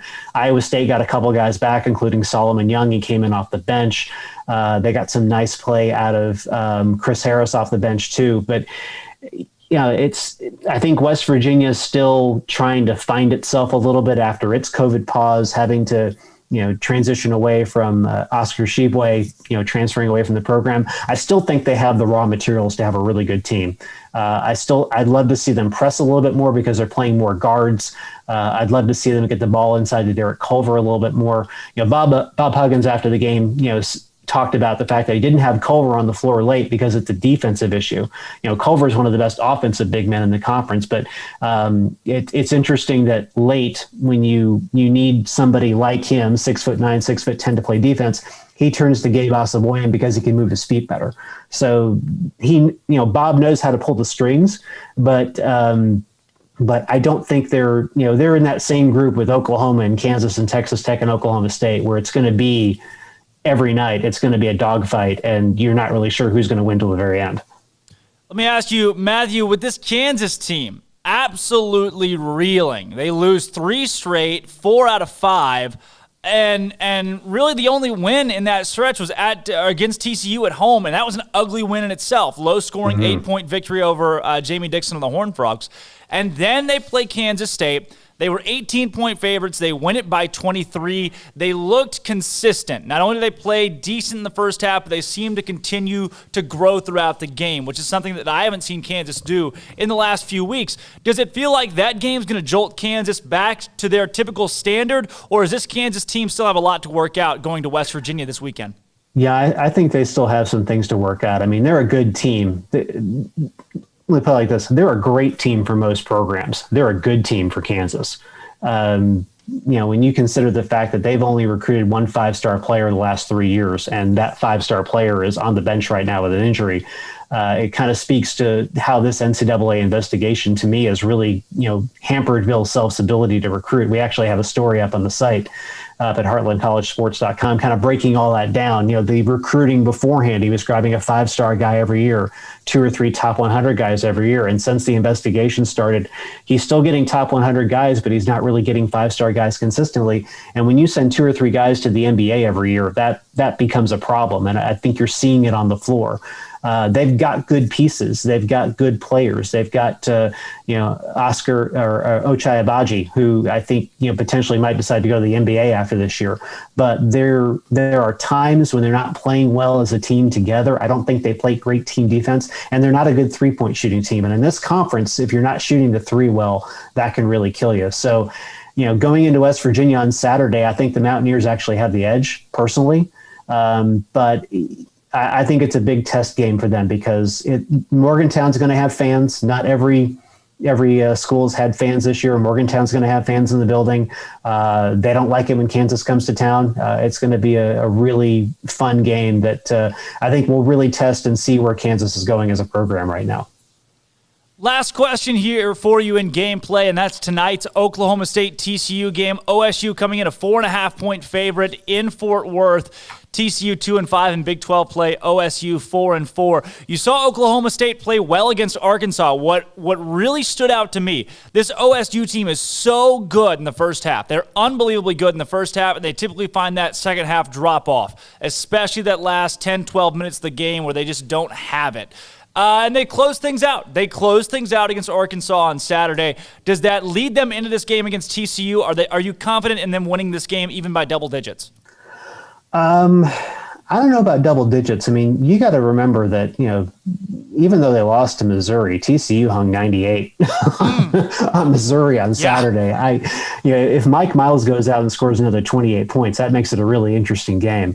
And the first time around, TCU actually beat these guys. Now, I think that was before Oklahoma State's bench had kind of figured some things out. They've got a lot of really good young players on their bench who are really doing a much better job of contributing now than they were, say, a month ago. And I think some of that is due to Cade Cunningham, not so much him being a vocal leader, but I think they look at a guy who's potentially going to be the number one pick in the draft in 2021 and knowing he probably won't be there next year. They're looking at the example that he sets because he doesn't act like a one and done guy, and that makes them want to play better. So I think they're a better team overall than they were the first time they played TCU.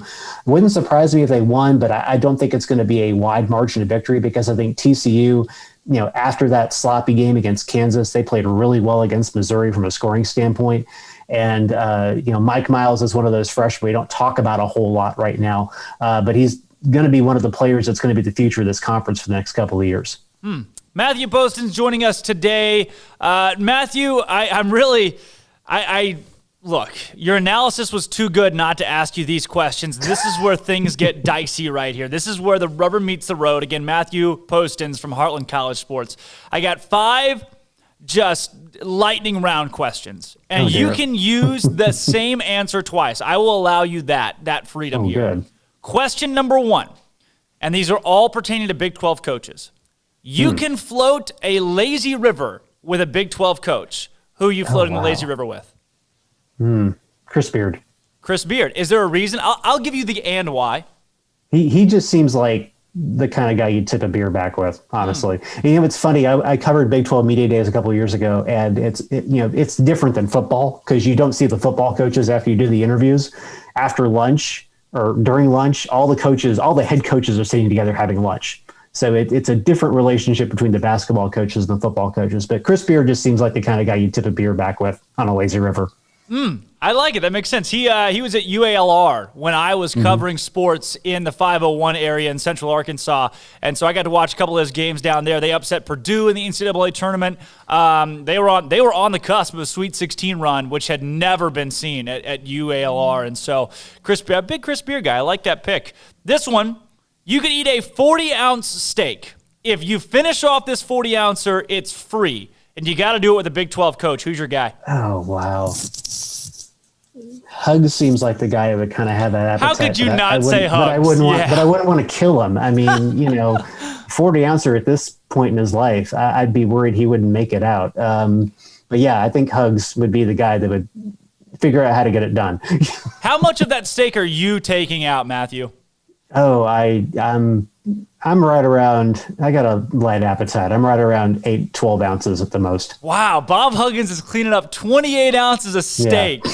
Here's the deal. We asked that question to, I guess it was Jaden Owens of the Baylor women's basketball program, but we asked her if she could eat a whole jar of mayonnaise with one coach, who would it be?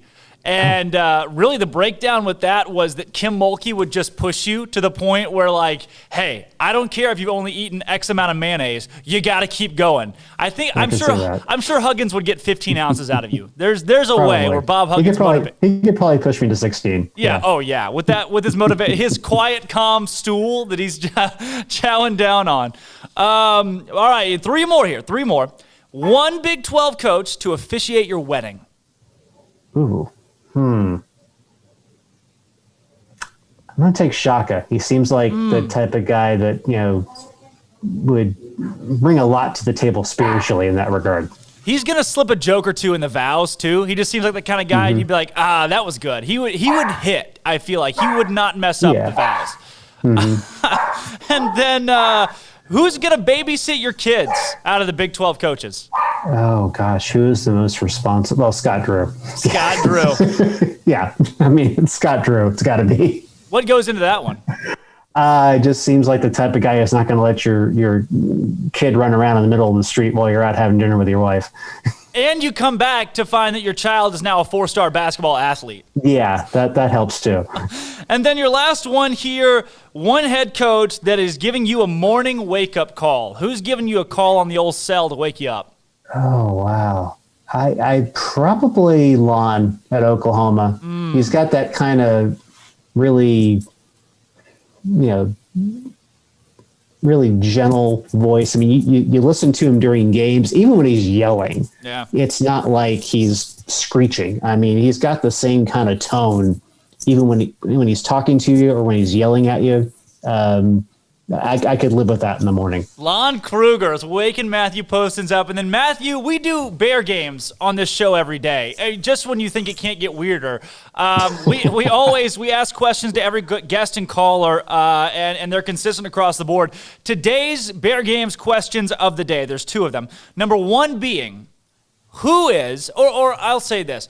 Yeah, who is the most famous person that you have interacted with? Oh, gosh. Andy Rooney. Okay. Is there an explanation? How about this? The guy before you said David Koresh. So this is much more positive than David Koresh. Can you break down your experience with Andy Rooney?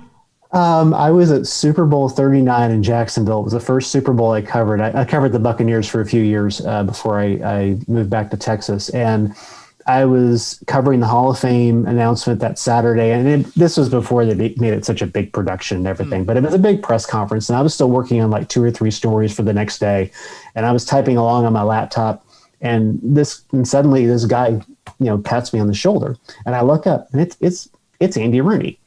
He's like, "You're really good at that." I'm like, "Okay, cool." Wow. And the funny thing is, I covered 4 Super Bowls, and I ran into him every year. For whatever reason, he was at the Super Bowl that weekend. I don't know who he knew or what connection he had, but he was always there. Andy Rooney, the legendary journalist. Wow, and apparently great confidant of Matthew Postins in a roundabout way. And then our last question, we had a thing yesterday. So my co-host, I myself am 20. I don't know. For some reason, they gave me a keys to a radio show. I just haven't asked questions. I just said yes, and we're rolling with it. My co-host, being 24, you would think a young guy like himself would be able to name 5 movie directors. It just seems like, hey, people watch movies. It's becoming more and more common, especially with Netflix. Mm-hmm.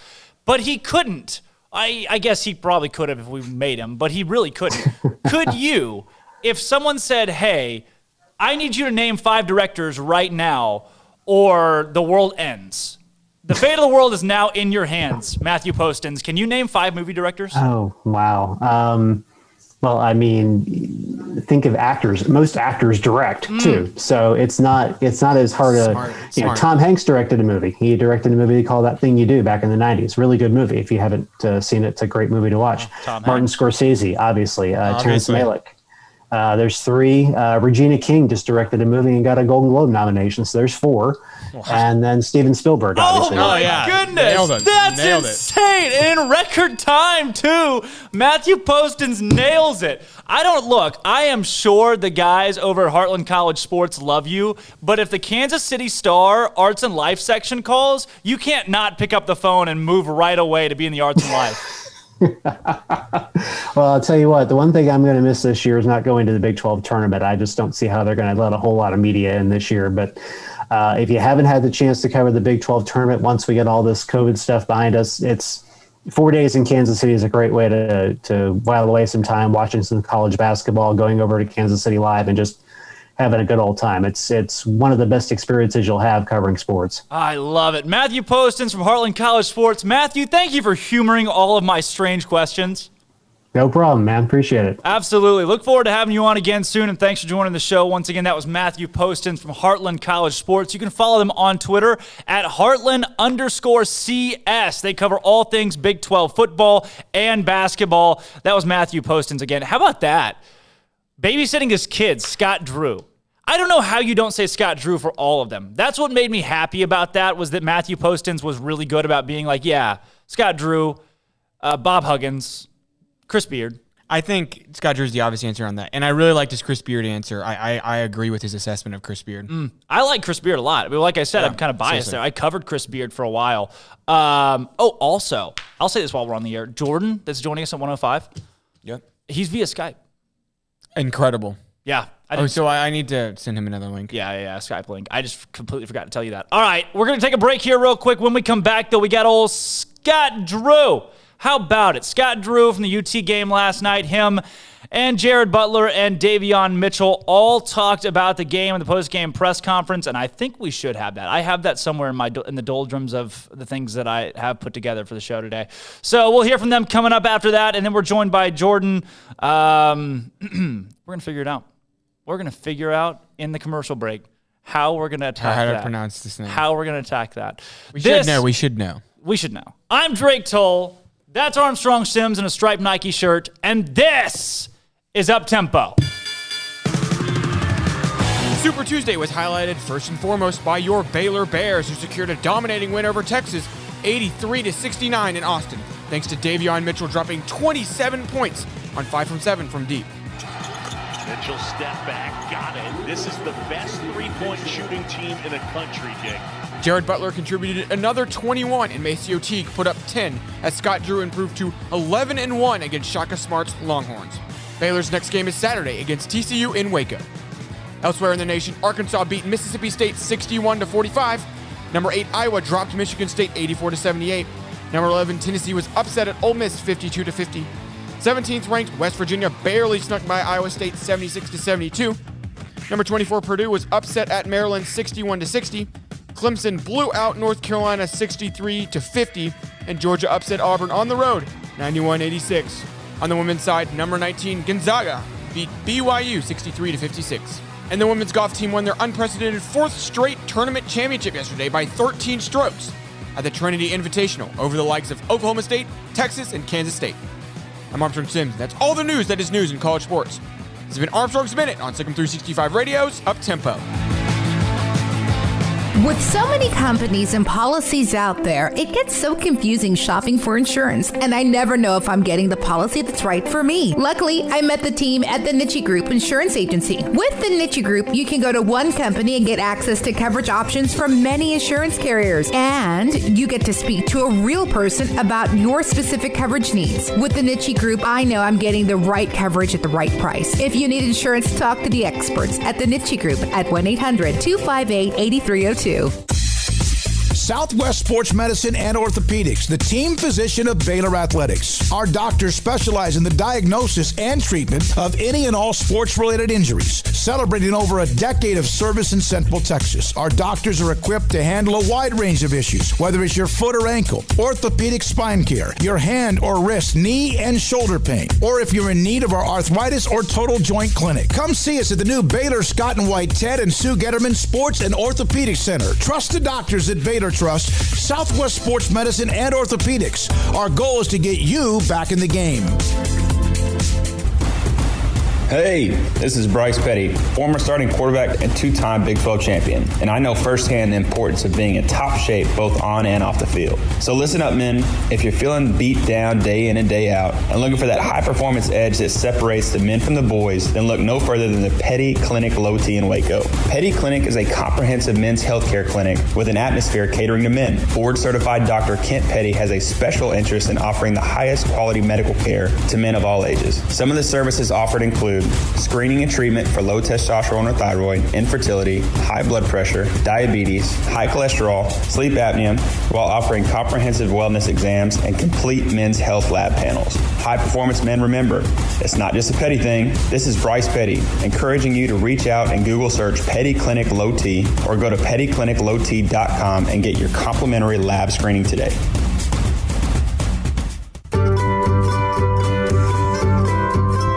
You want to know why Stonewood Dental is so successful? Listen to what happy customers have to say. It's pleasant. It's different than any other dentist office. I really feel like they care. And it's not that you're here for 2 hours waiting on someone to take care of you. It's quick and easy, and I bring my kids, and my kids love being here too. They really love the treasure box. Staff is really nice and accommodating, real friendly. You feel more like home. It's not sterile looking. Everybody has their own personalized rooms with decorations and decor, and they'll even have a blanket for you when it's cold. I've recommended people to actually come here, and they are patients now. I really love it here. It feels like family. Learn more, stonewood-dental.com.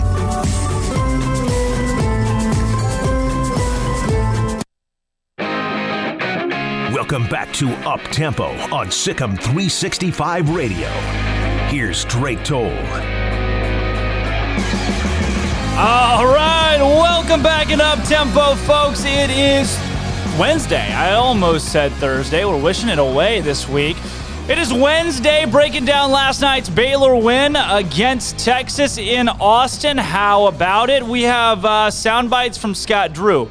Somewhere in the doldrums of my computer that I am trying to, I'm getting there, Armstrong. I'm gonna do my very best. So I'm not in the wrong here. What? Yeah, like this is not on Armstrong. The fact that these are not loaded into the system yet. Maybe it's Walking in Waco. I still have Walking in Waco loaded on here. Can I take that off? Yeah. I can? I have that. Oh, sweet. Did you know yesterday was Groundhog Day? Did you know that? Flippin'. I hope that we could get through an entire week without mentioning that yesterday was Groundhog Day. I'm sorry. The single most pointless holiday. No. Who gives a flip? Have you ever actually watched the Groundhog Day? Yeah, when I was in like second grade and they bring Punxsutawney Phil. So I actually watched it yesterday. No, you didn't. Not live, but a replay. I didn't know. I thought just the freaking little. I thought he came out, saw a shadow, and then went back in. Yeah. No, they bring him out and pretend like he speaks to them, and then they translate it, write it on a scroll, and read it out loud. No way. Do you have a video of it? I got to find it because I didn't realize it was that stupid. Please pull it up. I knew it was stupid. I didn't know it was that stupid. Please find something. I will banter about something for the next minute and a half if you can pull up a video of Punxsutawney Phil. I mean, and they literally say like he's speaking groundhogese. There's no way. I'm not making this up. Grown adult people. You're telling me people still celebrate Groundhog Day? That's not a thing. I don't know how you can possibly celebrate. Like, what is there to celebrate? Is Groundhog Day a federal holiday? Also, he sees his shadow, and that means 6 more weeks of winter because the sun's out. And if the sun wasn't out, that would mean it's spring? How does that make any sense? I don't know if... Literally, Armstrong, it's Groundhog Day. Are you trying to make sense of Groundhog Day? I want to understand. I want to understand what this is all about. Also, did you know this is what's happening right now? I will have you know what exactly is happening. I am going through and unloading storage from my Google Drive. I did that the other day. Did you know that your Google Drive will just fill the crap up? You get so many alerts. Hey, I have Groundhog Day. Why is that a thing? Okay, let's play this video of Groundhog Day, I guess, while I'm... Oh, God, I hate this already. All right, hey, it's Groundhog Day. We're taking you... Okay, well, this is a news story. Hold on, I didn't realize that's what this is. It's in Punxsutawney, Pennsylvania? That makes it worse. No, it's named Punxsutawney Phil. Hear ye, hear ye, hear ye. Stop. Now, the second day of February, 2021. They're reading the scroll after they translated what the Groundhog told them. 135th annual trek of Punxsutawney Groundhog Club. Punxsutawney Phil, the seer of seers, the prognosticator of all prognosticators. What the flip are they wearing? Was awakened from his burrow at 7:25 a.m. by his handler and friend. His friend. Where few can attend. In Groundhogese, Phil directed the president and the inner circle to his prediction scroll that reads, "It's a beautiful morning, this I can see. Stop. With all my fans viewing virtually. No. My faithful followers being safe and secure. Our tradition of Groundhog Day must endure. I refuse to believe this is real. We have all passed through the darkness of night, but now see hope in morning's bright light. No!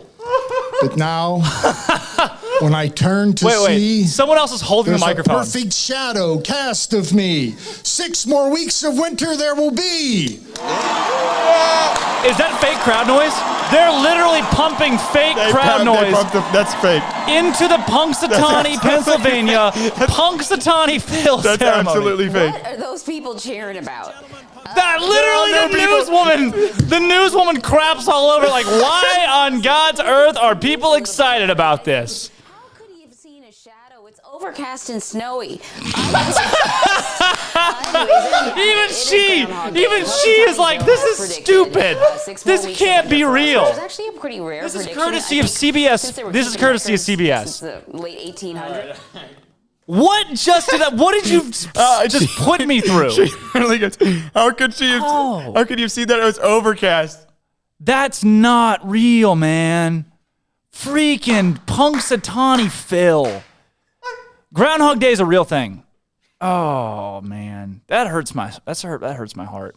You know, I'm loading the Scott Drew thing in here. You know what? You know how long it's supposed to take for Scott Drew to make it into my Google Drive right now, so you guys at home can listen to Scott Drew, which I want you to do. It's going to take the exact length of one walking in Waco.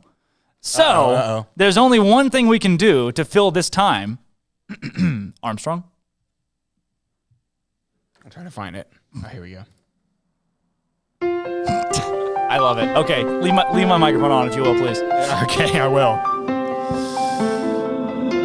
Put on my sleek gray smock. He's singing along by Loaded the plane. Should I go harmonize? There's two Drakes. Touchdown in the land of the green and gold. Shed a tear I try to harmonize here. summer clay. R.E.B. Baylor, won't you look down over me? Yeah, I'm coming up from Austin, and I'm as orange as a boy can be. Then I'm walking in Waco, walking with my feet 10 feet off of clay. Walking in Waco, anything go wrong today. Saw the ghost of Pat Neff on Union Avenue, followed him up to the gates of fair. It's in. And I watched him walk right through. Don't play it yet, though. Now David K did not see us as we went up to meet Scott Drew. It's a pretty little thing for the bears to bring. Sorority girls want to. And I was walking in Waco, walking with my feet 10 feet off the clay. Walking in Waco, getting in Waco. Could anything go wrong today? Ready, folks? Best part of the song. Ready, folks? Here we go. This will be on Spotify soon. Coming out soon. Waco, custom on the table. No auto-tune, I told you. No auto-tune. They've got gospel in the air. Yeah, what's the song and what's me? You don't know. Then to live, be glad to see you, and she'll let you touch the bears. She'll let you touch the bears in Waco.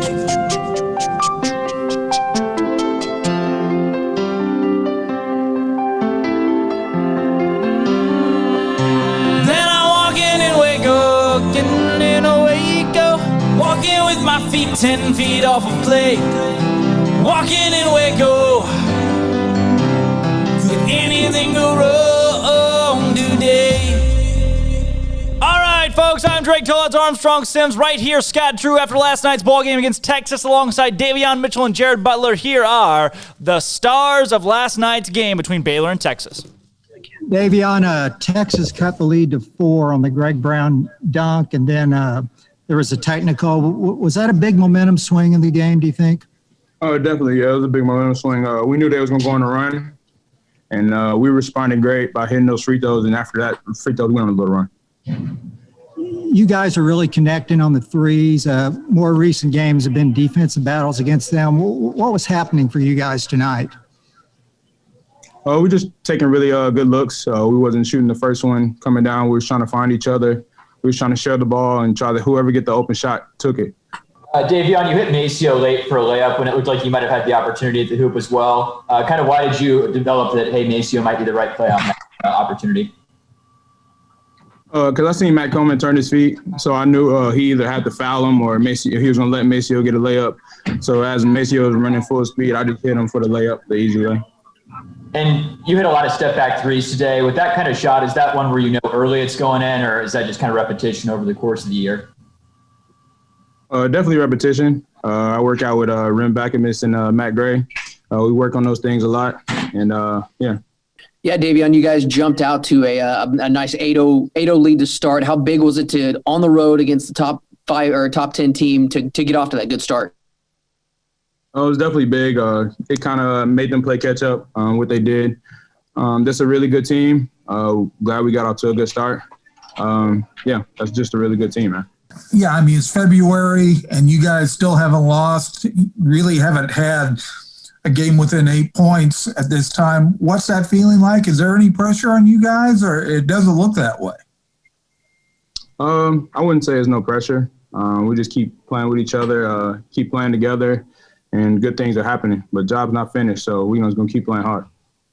Davion, there was so much hype and buzz about this game. What did you sense from your team in the locker room kind of beforehand that really made you feel good about the way y'all were going to come out tonight? I knew we was going to play pretty hard just because in film we're locked in. Even in walkthrough we was locked in. Everyone's asking questions.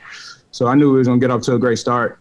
And, we was locked in from the jump. Even, like, during the first scout when we first seen them, everybody was paying attention. Nobody was playing around. So I'm glad we got this game. Hey, Davion, Texas holds their opponents to sub 30% from three-point land. What was the strategy, and how did you guys execute upon that to go 11 for 21 from beyond three-point? We knew that they bigs can guard. They can move their feet on the perimeter, but it was going to be a hard time for them to help and get out to the three-pointer. So we just tried to emphasize on us driving and then punching and getting those open threes, playing off the shot fake, things that we worked on with the coaches. They told us in film that they probably going to go for shot fakes. I mean, they're really athletic. That's a really good defensive team, but we just executed it. And offensively for Texas, what made them so good where they kept coming back and responding to your runs with runs of their own? Those guys are really good, man. Andrew Jones had a heck of a game. He made a lot of tough shots that we couldn't be mad at. They share the ball just like us. They're athletic. They kind of remind me of us in the sense where they got a lot of talent, a lot of good guards. They just got a really good team. Thank you. I'm a little distracted. I got Coach Peterson in here getting dressed in the background, so that's I'm not used to doing this in here. I'd much rather be seeing you guys. I mean, I don't know what the boxers look like. They're from 1950, Coach P. We got to get you some new ones. All right, guys, I'm sorry. I thought coming down, we knew it was 2 top 11 teams in the country, or top 10 teams in the country, top 11 defenses. We thought points would be hard to come by, and credit them. They really shot well and scored it. We shot well, scored it, and then I thought second half our defense allowed to clamp down and get us that separation. I thought first half, the last media. We turned it over too much. And Davion hit a big 3, and then they came out and hit a couple threes. But credit our guys for answering. And that's when you got great guard play, you have coaches that look like they know what they're doing. Scott, you alluded to Texas defense. They've been really good on the perimeter. Why were y'all so successful shooting there tonight? Well, I think you got to credit our guys for making some tough shots, and then you got to credit our guys for doing a good job either penetrating and getting around their length and athleticism, or making sure they kicked out to an open teammate. Jared, last 8 of 9 Big 12 road games, he's had at least 20 points. Do you see something extra going on with him there on the road, extra motivation or anything? Well, Jared's been around. He knows that it's hard to win on the road, and you got to be on point, and you got to make sure that you handle whatever crowds they have, whatever energy they have. And I think we've had some big games on the road, and Jared's a big game player, so you always get the best in the biggest moments with him. Thanks. Just clarify for you guys, it's not 8 of the last 9. He's had 20-point games in 8 of the 9 Big 12 arenas other than Baylor's in the last 2 years. So I think it's like 8 of the last 10 or 8 of the last 11, but it's not 8 of 9. Yeah, personally, 8 of 9 sounded really good to me, but I was like, okay. Hey, Scott, have you talked to anybody about being undefeated this late in the year, and kind of how do you start managing that as it gets later? Well, no, number one, we've been so focused on the next opponent, and I think once we stop doing that, then we won't have to worry about being undefeated. So each and every day we want to win the day, and we want to make sure we put our best foot forward. We know each game we play, it's a Big 12 game. You don't bring it, you got no chance to win. And if you leave it all out there, you can live with the results. Kind of on the same theme, Scott, do you see any added pressure on your guys? Sure doesn't look that way coming in, beating the number 6 team in the country like that. You guys haven't had a game closer than 8 points. How has this team kind of weathered all that, everything that goes with being undefeated in February? Well, I think playing for an audience of one and doing a great job being mature and playing for each other. And I think if you're focused on guiding your teammates, it makes it easy to not feel pressure. Scott, can you just talk about the way the team responded? UT had not led until they're fairly early in the second half when they went up 47-45, and then you guys responded and went up 10 again pretty quick. Well, you got to credit them. They have Coach Smart does a great job. They got a great program. You know, they're not going to go away, and we needed to answer their run. And I thought our defense really picked up in that area where it allowed us to get in transition and got some stops where we could get some momentum. And at the end of the day, I can tell you our coaching staff, it's really nice. You go to the huddles and you got guys that can make adjustments, offer input, but most of all, they care about winning and they care about each other. Jared had his 3rd foul to start the second half, and you kept him in the game. Why did you feel like with 3 fouls he'd be able to play effectively? Jared's earned that right. He's an upperclassman. He's built up a credibility with our staff and with the team, and we know that he's going to play hard and play smart, not go out there and just be a liability. And we know his teammates will have his back. And I thought he really responded well. Next question from Matt Roberts at KWKT TV in Waco. Yeah, Coach, piggybacking a little bit off Jerry's question, seeing your team come from behind in Stillwater, a road environment, do the same thing here at Texas wasn't as big of a deficit, but how valuable is that as you do get closer to where you're going to be playing road and neutral site games down the stretch?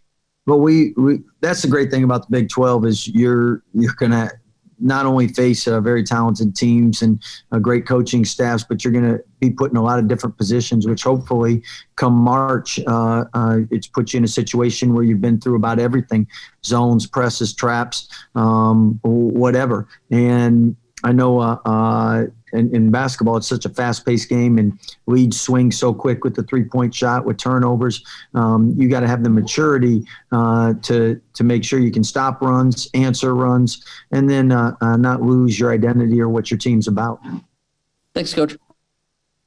Jared, they had a really tight perimeter defense coming in, one of the best. Why were you guys able to shoot so well from there, do you think? That's a great question. I think we did a great job of using each other to get open shots and trying to put each other in closeouts, different situations that, you have the green light, you know what I mean? And I think we shared the ball pretty well today, and it was really exciting to see, really fun to play with, and yeah. You've had a whole bunch of 20-point games on the road in Big 12 play. Do you get especially fired up going into other teams' arenas? Oh, yeah, I definitely do. This game in particular was, I think, really important for our program and what we're trying to do at Baylor. We did so much work last year, and we came up short, so we're making the most out of the opportunity we have this year to count on and capitalize on what we want at the end. So this was a big one for us. Okay, thanks. Hey, Jerry, when Greg Brown gets that dunk, what was going through your head? Just like, wow. And then I was like, dang, John. That was my 2 reactions. But I felt like the game was over and we won the game already. So I was just like, I'm happy that didn't lead to a run or something like that. But yeah. You're only up 4, I think, at that point. Oh, really? A lot of times that happens and that can swing a game. Right. What do you think allows you guys, or what allowed you guys tonight to just, shake that off and keep going? What is it about this team that can respond to stuff like that? I think we have a quick memory. A short memory, and we try to take each possession one at a time. And once we cross half court from the possession, we forget about it and we're on to the next one. And I think in the game of basketball, you got to have that. You got to have the ability to, block out, past mistakes, or, even the future. You got to play in the moment. And we're really good at that. And we're mature, and everybody knows that. Jared, what did you sense from this team kind of leading into the game, whether it was on the trip here or whatever, that led you to believe you guys were going to play well? Because there was so much hype and so much buzz around this one. Yeah, I felt like we were really locked in, even on the bus. I was looking at John. John was just laser focused before the game. Adam was laser focused, and for me, that I'm that type of guy. So when I see that from other guys, I get really excited, and I know that when we play together, like, nobody can beat us, and especially when we're all clicking and worried about the right things. But yeah, that's what I felt coming into this game. Coach Drew likes to always say every team's the same, but I've heard that he gets a little more juiced up for games against Texas. Have you sensed that during your time here? Yeah, for sure. You can tell how juiced up Coach Drew is by how he's screaming at the refs. When he's screaming at the refs just ridiculously, it's like he's just so fired up. But yeah. Jared, you all were able to, or you, not you all, you were able to hit John for a lob. What happened there that the lob was able to go down? We did a great job of moving the ball side to side, and when you move the ball side to side, they mess up on the tags and who has the roller, and that was just an instance right there where they messed up on the tag, and John got it done. In the first half, you all seemed to be scoring pretty effectively, forcing switches. Was the focus coming into the game that you wanted to force switches to certain guys and take them off the dribble? We knew that they played a lot of one-on-one defense, and they prided themselves on playing one-on-one defense. I was really surprised about how much they switched. They switched the whole game, and kind of left their bigs on the island. And I think we did a great job of taking advantage of that. Jared, is there a different confidence level in Davion now? I mean, in his offensive game, or has that always been there? I think his confidence in his shot is just going through the roof, and it's hard to be a confident shooter all the time. I don't know. It looks different out there to me. Like when he shoots the hezzy pool, I'm like, that's cash. He's shooting it from deep, and that just adds an element to his game that it makes him just tremendously hard to guard. And I'm seeing the same thing you're seeing. And what about your level or the team's confidence level in him? Yeah, I mean, we always have a confidence in Davion. Davion's not a guy we have to get going. We usually got to pull him back sometimes. So he's not that type of guy. So we're excited for him. He's leading us. He's doing the right thing. Thanks, Jared. Back at the Petty Clinic Low T Bears Den, Drake Toll, Armstrong Sands, be joined momentarily by Jordan Feuerbacher. How about it? Former Baylor football player coming on to co-host for a little bit via Skype. How about it? You ever seen that one show with that one guy that used to punt? Yeah, that guy, that show. We're going to do it. Same kind of thing. This on the text line. This from Keith. Keith says, now the question's been reframed to interaction. I got a George Gervin, the Iceman, George the Iceman Gervin autograph at a gas station. Turns out he lived in my neighborhood for years. Oh, that's pretty neat.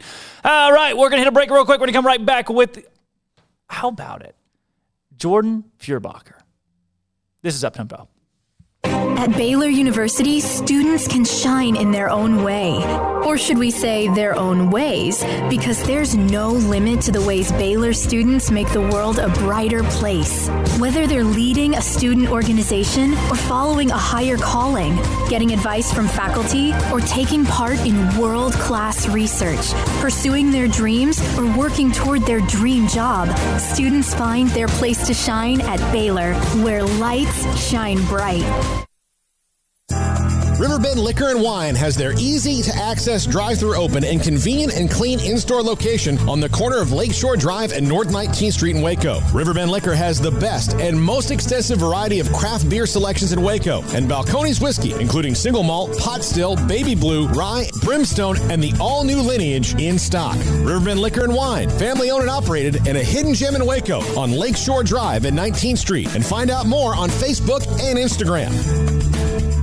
From the first workout to the last practice, sports is an incredible challenge. Hi, this is Dan Engel with the First National Bank of Central Texas, and we're proud to support each athlete, every parent, and our educators. From families, small businesses, to the biggest industry, we're here to help. With remarkable products like instant issue debit cards free at all of our banking centers, we've got banking ideas that fuel big dreams. The First National Bank of Central Texas. Familiar faces making local decisions. Member FDIC, Equal Housing Lender. Let Camille Johnson Realtors guide you seamlessly through the process of buying your dream home or selling your current one. Commercial, farm and ranch, or residential, Camille Johnson Realtors can smoothly and successfully lead you through any transaction. With a team of 28 experienced agents who are excited about serving you, Camille Johnson Realtors services the entire greater Waco area. If you're in the market to buy or sell, contact Camille Johnson Realtors, 104 Midway Center in Woodway, or find them online at www.camillejohnson.com. Camille Johnson Realtors, elegant, charming, warm. Welcome home. Waco Custom Marketplace is your home for holiday favorites for parties and the time with family. Various specials available in-store and online. A variety of steak gift boxes with 4 ribeyes for $70, 4 bacon wrap fillets for $55, or 4 New York strips for $50, and all come with steak butter. Fall snack box for watching a game or wrapping presents or hosting people at your house, including summer sausage, split horn, and jalapeno cheese and salted crackers for only $35. 2 pieces of lobster tails with herb butter and 2 bacon wrap fillets for $60. Order online or call in advance to ensure availability, or drop by Waco Custom Marketplace at 425 Lake Air Drive. Waco Custom Marketplace has a full-service butcher shop for customized orders or cuts of your favorite steaks or beef tenderloin or specially ordered prime rib roast. Plus, what you want with pork, poultry, seafood, and more. Waco Custom Marketplace, 425 Lake Air Drive in Waco, or wacocustommarketplace.com. Welcome back to Up Tempo on SicEm365 Radio. Here's Drake Toll. Welcome back into the Penny Clinic Low T Bears Den. How about it, folks? It is Wednesday, not to be confused with Thursday. It is Wednesday today, coming off a big Baylor victory, 83-69 last night. The women's basketball team plays tomorrow night. The men are back in action on Saturday against TCU at home. Big week for Baylor sports. The women's golf team won their 4th straight tournament championship just yesterday. And now, maybe the biggest news of the day, Jordan Furbacher joins us via Skype, live from wherever Jordan Furbachers live. Jordan, welcome on the show, man. Thanks for joining. Yeah, thanks, Drake. Thanks for having me, man. Armstrong as well. I was really excited to get the Oh, yeah, let's get the ball rolling here. So, Jordan, let's start with this. You played football at Baylor, had a stint under Matt Rule, and just kind of introduce yourself and tell the world, introduce the world inside of Jordan Furbacher. Yeah, so my freshman year at Baylor was 2014. I was out of eligibility, didn't quite graduate by 2017, but those were the years I was on the football team. Helped kind of as a student assistant the year after with Matt Rule as well. So I was there through the thick and the thin. It was a pretty crazy time to be a Bear for everyone, especially to be on the football team. But as I always tell guys, I wouldn't trade it for the world. I love Baylor. Love my teammates. It was a heck of an experience. So I wouldn't have gone anywhere else to play football, get my college years done. It was amazing. Won a lot of football games, won a Big 12 championship, went 1-11. So did about just as much as you can do playing football at the collegiate level. Well, Jordan, walk me through, kind of before we get into really just the smooth thick of things, walk me through the transition between coaching staffs. I know there's a lot of turmoil, and it was tumultuous in general, but to get to play under a couple of different head coaches, what did you learn in that from just a personal standpoint? Did that help grow you as a person? Yeah, I mean, in everything we went through, just as a football program, grew me as a person. The coaching staff change, it was a pretty good change. There's a lot of monumental shifts that went on. Obviously, the whole Bryles staff was out. There wasn't really any layovers. A couple from the strength football coaches. All of those were out when Rule came in, and he came in and established what he wanted to do with his program and how he wanted to run his team. And it was different than what Art was doing. There was a lot more, I guess you could say, not restrictions, but measurements put in place to kind of keep track of us and just kind of where the program it needed to be done. And so it was kind of it felt, coming off the Art Browse program and culture, a little bit of a micromanagement style. But I think it was just kind of, get the culture set and then kind of back off the gas a little bit and kind of they are. So he was toughing into an absolute hellscape of a media firestorm. It was a tough position to step into, and I think he did a good job. Obviously, he ended up getting the results he wanted to, and is now coaching with the Panthers. Well, Jordan, we'll go ahead and preface with the folks at home. I mean, the way that we're going to do this, and hopefully pretty frequently, is have you on as not necessarily a guest, but just a co-host. I mean, just to sit and shoot the breeze with sports, because I know you know a lot about it. And you've got takes of your own, and we want them. That's why we got you in here. So we're excited to have you in that capacity. Yeah, no, I'm excited. I love sports. I'm a big baseball fan, basketball fan. Obviously, football is my one true love. But I'm excited to get on here and just kind of.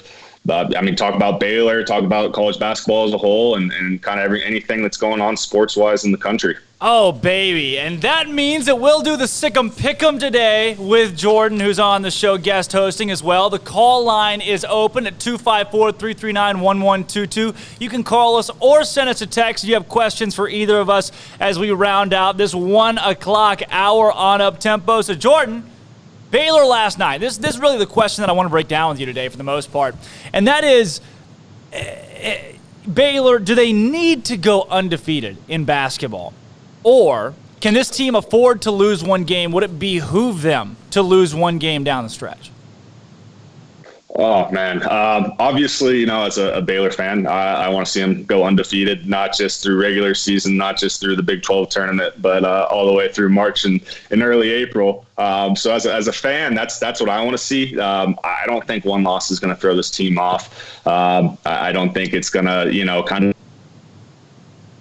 going to the tournament either about, having more of a chip on their shoulder. I think this team's I think they have the mindset that they can get through anything. So I'm not making too much of a big deal about it.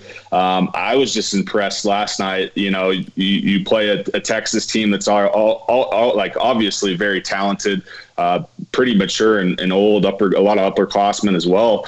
And they have about one of the best shooting nights that, they could have as a team. And what do you see? Baylor just comes out and has even better one than they do. And to me, I was a little bit nervous. It was awesome watching Andrew Jones play. I know he's been through a lot with leukemia, cancer, and coming back and playing after that. It's frustrating as a Baylor fan, but just watching that story kind of unfold and him having a good night was really cool to watch. But I don't think they need to lose. I don't think they need to win them all. I see this team, making a run, if not to the Final Four, then to the big ship on. I don't know. For me, it feels like, and you'd be able to speak better than this, my athletic career didn't go past junior high basketball. I did play 1 year high school baseball, so I guess you could say that I was in the loop a little bit. But, do you need the loss to alleviate pressure, get the target off your back? Would it make this team more comfortable and more relaxed if they lose a game going into the tournament? I don't know. I can't speak what culture they've got going on in the locker room right now. I thought I read something today where they're not talking about it at all, which is great. But if they're undefeated come tournament time, I imagine Gonzaga probably has a little bit better of a shot with just a little bit of a weaker conference out west. But I got to think everyone's going to be talking about those two being undefeated going in the tournament. So. What does Nick Saban say? Don't listen to the rat poison or whatever. You got to think it's going to pick up at some point. It already is, but I'm sure. You're going to be hearing about it a lot, and I'm sure that would alleviate some pressure. Yeah. I think for me, while it would behoove Baylor, I believe, to lose a game going into the postseason, you get the target off your back, and you don't have to go undefeated like that. I think that's what really hurt that super good Harrison Twin Kentucky team, was the fact that they were 38-0 going into the Final Four, and it's just the toll of winning that many games. I don't know if it can be done. You can't win 40, and Baylor won't have the opportunity to win 40 because of COVID and just fewer games. That said, you get a loss. Fans will be upset. It's the undefeated season gone. But then at that point, maybe you still get everybody's best game, but it's not the, hey, no coach can come in the locker room and say, we're going to end the undefeated streak. That goes away. A good motivation tactic for coaches, I feel like. So I'm with you on that perspective. So if Baylor was to lose, one, when would you want them to lose in the regular season or the Big 12 tournament? Or and two, if you had to pick one team for Baylor to lose to that's left on their, I guess, regular season schedule, or let's say they play anyone in the Big 12 tournament, who would you pick that team to be? Wow. If I think about who I'd want, it's tough to answer the question, who do you want to lose to, if you have to. But for me right now, I don't think it should be Texas. I think, if you say Texas Tech, then you're losing at home. If you say, I don't like saying West Virginia on the road because West Virginia's reeling right now. I like Oklahoma on the road. I think Baylor can lose in Norman to Lon Kruger and that squad and save face probably better than they could with anybody else in the country. OU's number 9 right now. They're going to stay in the top 15 even after a loss. If they have to lose a game, I'm going to go regular season against Oklahoma on the road in Norman and then have them win out in the Big 12 tournament. Now, if you were to ask fans, hey, would you sacrifice one regular season loss for the sake of winning a national championship? I think the answer is obviously yes. Oh, yeah. I mean, yeah, I would. I think I would even go further, and I'd sacrifice 3 or 4 more losses for that. I mean, I might say let's lose the rest of our games on the schedule to win a national championship. The national championship has got to be what this team's looking for. I think as of last night, and like I said, I'm sure they're not talking about it. Isn't much all but rap. And this team knows what they're capable of, and I think that's a national championship.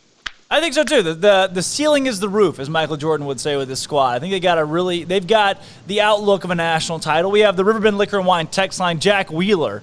Jack Wheeler says, ask Jordan if he remembers taking advertising our senior year of college together. Probably not. I mean, just between you and me, Drake, and I guess everyone else listening to this platform, I was not the best student at Baylor. What Cardale Jones say? I didn't come to college to play school. No, I'm just graduated. I've got a job now. Got a good career going on. But I don't remember too much about any of my classes. I don't know if I would say unfortunately, but not my strong suit on that one. Wow. What job are you in now, Jordan? Yeah, so I recruit for the aviation, defense, manufacturing industry, dealing with a lot of engineering techs, things like that. So it's I'm actually out here in Denver, Colorado. It's sunny and 63 degrees today. I got the mountains. Me being from Houston, it's as flat as a board. So waking up every day and be able to look at some mountains is pretty unreal. Denver, Colorado, baby. How about this, too? Breaking news from the Big 12 and in Baylor athletics. Casey Lightfoot has been named the Big 12 Conference Athlete of the Week. It is a conference record in Big 12 history. His 6th career Big 12 Athlete of the Week award. That for Casey Lightfoot. And then Aaliyah Miller becomes the first multiple-time Big 12 Women's Indoor Track and Field Athlete of the Week in school history as well. That for Aaliyah Miller and Casey Lightfoot. I don't know if you've kept up with it, but Casey Lightfoot's an animal. Yeah, I don't know too much about track and field, Drake, to be honest with you. But every time I get on social media, it seems like he's record, and it seems to be his own records, which you just keep setting on top of each other. So I imagine that's pretty good, and no matter what sport you're playing. Yeah, no kidding. Being a now, which he's still behind the world lead, it sounds like right now, because that one French guy that we were watching the other day, and Mondo Duplantis. But Casey Lightfoot in the thick of things for the Olympics. So here's where we'll go next, Jordan. Today's SicEm Pick'em. This segment is maybe the most important on the show. Yesterday, I had 4 parlays in play, and very sadly, none of them hit. There were a couple that were really tight. I needed Kansas State plus 18. Overall, my picks right now, I have successfully picked 40 games and lost 21. That is over-under spread, that across the last week or so, which I would say, which is good. Like 40 and 21 if you're betting straights, especially in Monopoly money, because we can't bet real money in Texas, so it's just Monopoly money. Right.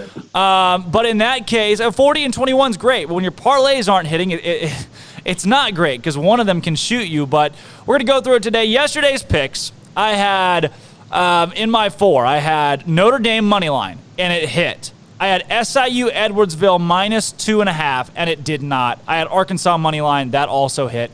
Flipping SIU Edwardsville. Purdue money line did not hit. Dayton minus 1 did. Illinois money line, did that hit, Armstrong? Did Illinois win that game late? Did they? I'm getting a nod here from Jordan. Yeah, Jordan, they won. They beat Indiana in OT, I think by 4 or something. Yeah, I had to go to bed. But then see, that's one game that breaks the flipping, that breaks the parlay. This one, Iowa minus 9.5, they didn't cover. West Virginia minus 11.5, they didn't cover. Tennessee minus 3.5, they didn't even win. I 0 for 3 on that parlay, and then Baylor minus 5.5 hit. Eastern Kentucky. Holy cow. Pick of the day yesterday. Because EKU, they're down by like 4 with a minute to go. They push it to overtime. They win the game by 3 or 4 in OT. Eastern Kentucky plus 1.5. They won it outright. Unbelievable game for EKU. But then I had Kansas State plus 18 yesterday. They broke the parlay, lost that one. All four parlays yesterday in Monopoly money did not hit. Luckily, it's only Monopoly paper money, so it doesn't count for anything. But today, we have a whole new slate. Today is a new day, and it's only Monopoly money. So, Jordan, what are your picks today that you're already looking at that you break down as games you like? So just did a little research here before this call. So I'm going to preface this with I'm not too confident in these picks. If you're wanting to put these down, I'm not telling you at any point. Kind of just looking through it, what I like is I do like Creighton minus 14 is what I'm seeing it here over Georgetown. I know Georgetown's bad. Creighton's number 15. Haven't watched either one of them play too much, but I think Creighton can win that game by around 20 is kind of. Virginia, NC State. I think this will be a good game. What I'm seeing in front of me right now is UVA minus 6.5.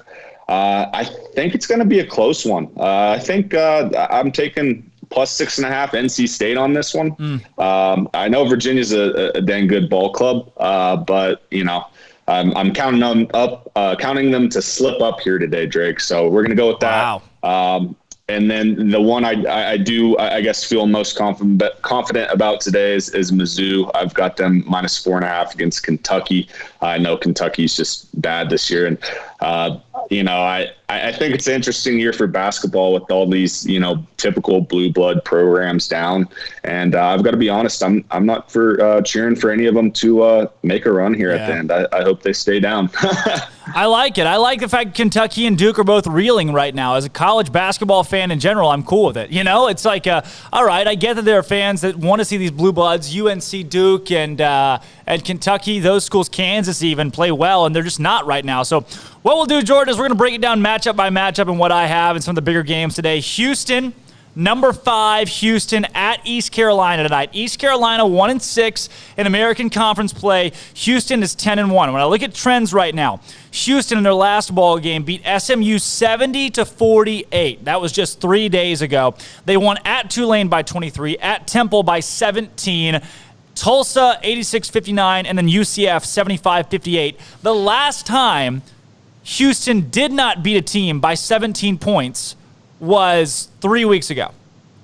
So I say 3 weeks ago, Jordan, I'm looking here, and it was January 3rd. So it was last month, a month ago. I like Houston on the road against ECU, 1-6 in conference play. Lock in number 6 Houston against Eastern Carolina. Number 5 Houston, against Eastern Carolina, minus 16.5. What do you like in that one? I'd go with you on that, Drake. I like the minus 16.5 if I was picking that game. I really haven't watched too much Houston basketball this year. I want to. They're a really good team. I think they're really good last year as well. Yep. I want to say they made the Elite Eight or something like that. So I need to watch. Maybe I'll turn that game on or catch one this weekend. But that'll be a fun one to watch. They're obviously playing well, and like you said, if it's kind of the Baylor effect. If why would you bet on Baylor to not win by less than 8 right now? Yeah. If they haven't lost by 16, 7, or if they haven't won, with a scoring margin of 16, 17 in a while, might as well keep running it. Here we got in the Atlantic 10, 1-8 overall Fordham playing UMass tonight. The last time that UMass played a ball game was January 24th. Today is February 3rd. Fordham's last game was January 27th. Now, Fordham has lost at least their last 5. They are not a very good basketball team right now. Their last loss against Duquesne was by 24. Before that, by 10 at Rhode Island. Here's another little tidbit for you. That Duquesne game was at Fordham. Tonight, they're on the road against UMass. UMass has won 3 out of the last 4, coming off of a loss versus Davidson. But here's what I look at, Jordan. Fordham, at Fordham, played UMass and lost by 19. UMass is a 13-point favorite, but this time that game is at home.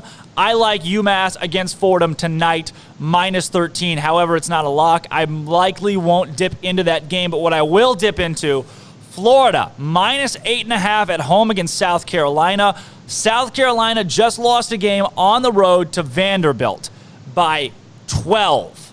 So you're telling me they're going to go to Florida and lose by 8.5. Vegas, what are you drinking right now? Florida's won 4 straight. I like the Gators at home by 8.5 tonight.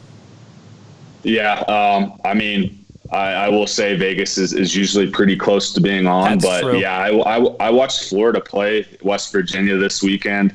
That was a back and forth game. Obviously, they ended up getting it done.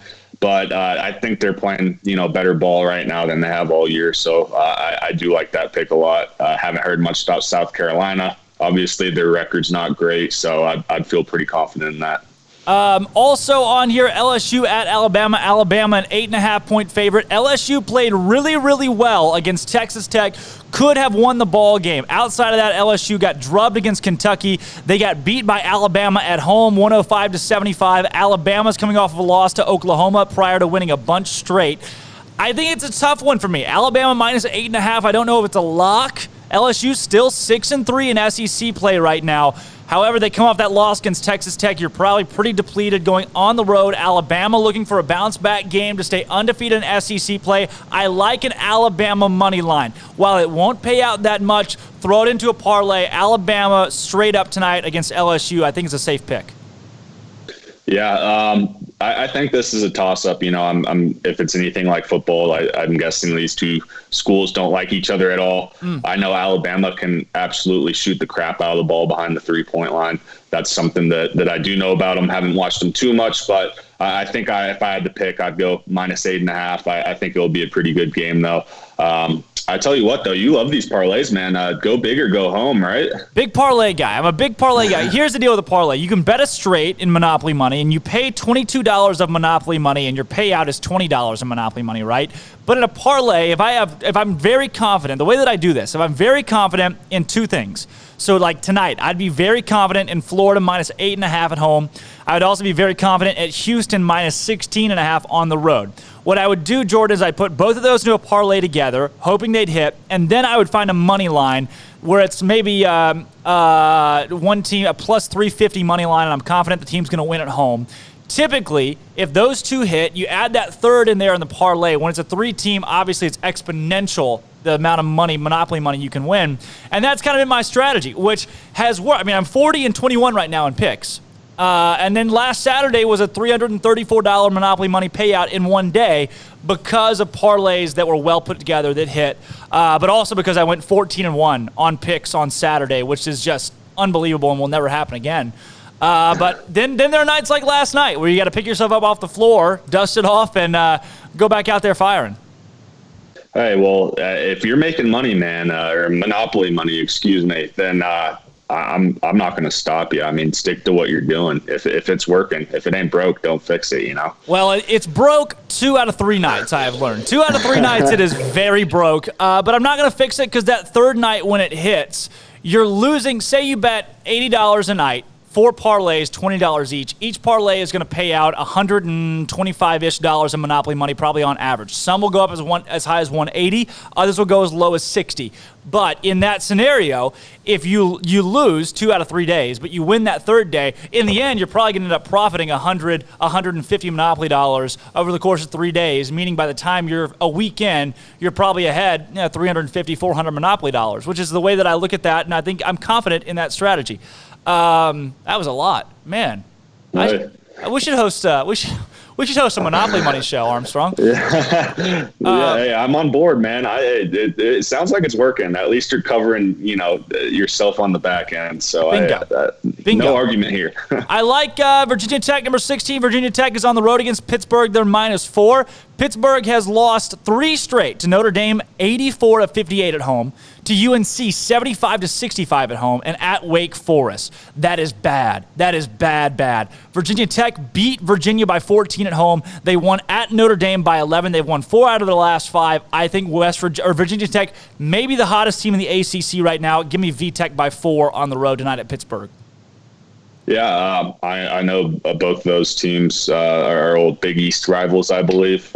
Virginia Tech, from everything I've seen, is playing some pretty good ball this year. So if Pitt's on that bad of a losing streak, I think you got to take the BT -4 there. Boom. Love it. Kentucky, Missouri. Missouri 4.5 at home. Chef's kiss. These are the games that Vegas gifts you that I like. Missouri has won 4 out of the last 5. They lost at Auburn by 6. Auburn's reeling right now after a loss to Georgia at home. Missouri beat Tennessee at Tennessee. Tennessee is reeling. They beat South Carolina. Here's my worry with Missouri. Their last 5 games, they're 4-5, right? They're 4-1, I'm sorry. But their wins are A&M, who's bad. South Carolina, who's bad. Tennessee, who's really bad right now. Auburn, who's that's a train wreck after their loss to Georgia. And they lost to Auburn. And then the win against TCU, it took overtime to beat TCU. Now, Jordan, what's almost worse? Kentucky has lost 4 out of their last 5 to Georgia, Auburn, and then twice to Alabama. That's a tough pick tonight. Tell me why you like Missouri again. Honestly, I like them because I watched the entire Mizzou-Illinois game this year at the beginning of the season. And obviously, I'm hoping that Illinois is a big win for Baylor still. So I know Mizzou, took care of Illinois pretty handily that game. That's really what I'm betting on there. That and I hope Kentucky just keeps losing. I know they're struggling as well. Obviously, you said 4 out of the last 5 they've lost. I didn't have those numbers on me when I picked that game, but it makes me feel even better in the -4.5 Mizzou. I like it. If not -4.5, let's go money line on that one for sure. St. Louis is a 12.5-point favorite at LaSalle. St. Louis has only played 1 game in conference play since December 23rd. St. Louis has played merely 1 game, and that was against Dayton. So how do we have the confidence that they'll beat LaSalle by 12 on the road? We don't. We like LaSalle plus 12.5 if you have to take a pick in that one. Jordan, that's an obscure mid-major game. I won't make you analyze that one. I almost didn't bring it up. But yeah, look, we go in-depth. Here on Up-Tempo. A couple more of the big games that are going on tonight. I like East Tennessee State. They're dogs on the road at Mercer. East Tennessee lost to Wofford by 5. I watched that one, that game February 1st. But they had won 4 straight before that. They're on the road against a Mercer team who just lost to Wofford and UNC Greensboro. They're on a 2-game losing streak, even though ETSU dropped their last one. The fact that they are 6-2 in conference play, Mercer is 3-5, and ETSU dogs on the road. I like a money line for ETSU tonight. Bet it straight, though. It may ruin your parlay because ETSU has not played that well lately. Back into Power 5, though, some of the games that people are actually going to be watching tonight. Virginia, NC State. You brought that one up. UVA minus 6.5. Would you say, how confident are you in the 6.5? Or maybe could this be a money line game, considering Virginia's coming off of a 14-point loss on the road against Virginia Tech? Yeah, well, I think Virginia Tech's just, I think a little bit better than both of these teams. Probably, at least they're playing that way right now. I think Virginia will probably be rolling on all cylinders come March. But I just think it's going to be a typical weekday ACC game. It's in Raleigh, so it's in Raleigh, North Carolina at NC State. I see it being close. I don't know if I'd say money line. If they wind up winning tonight, they'll come back to bite me a little bit. But I'm feeling pretty good on plus 6.5 NC State. Plus 6.5 NC State. I think I like that call right now, the way that things sit. Number 3, Villanova is at St. John's. St. John's has been playing okay lately. They've won me a couple of games. St. John's has actually won their last 4 straight games. They're at home against a Villanova team that is red hot right now. But Villanova by 10. The last time that Villanova won on the road by 10 was December 23rd. It's been a little bit. They only beat Seton Hall on the road by 8. St. John's has won 4 straight, 3 of which were on the road. I like St. John's plus 10 at home tonight against number 3 Villanova. I may even like St. John's in a money line. Mike Anderson's squad is hot right now. Outside of that, Creighton is a 14-point favorite at home against Georgetown. I stay away from it.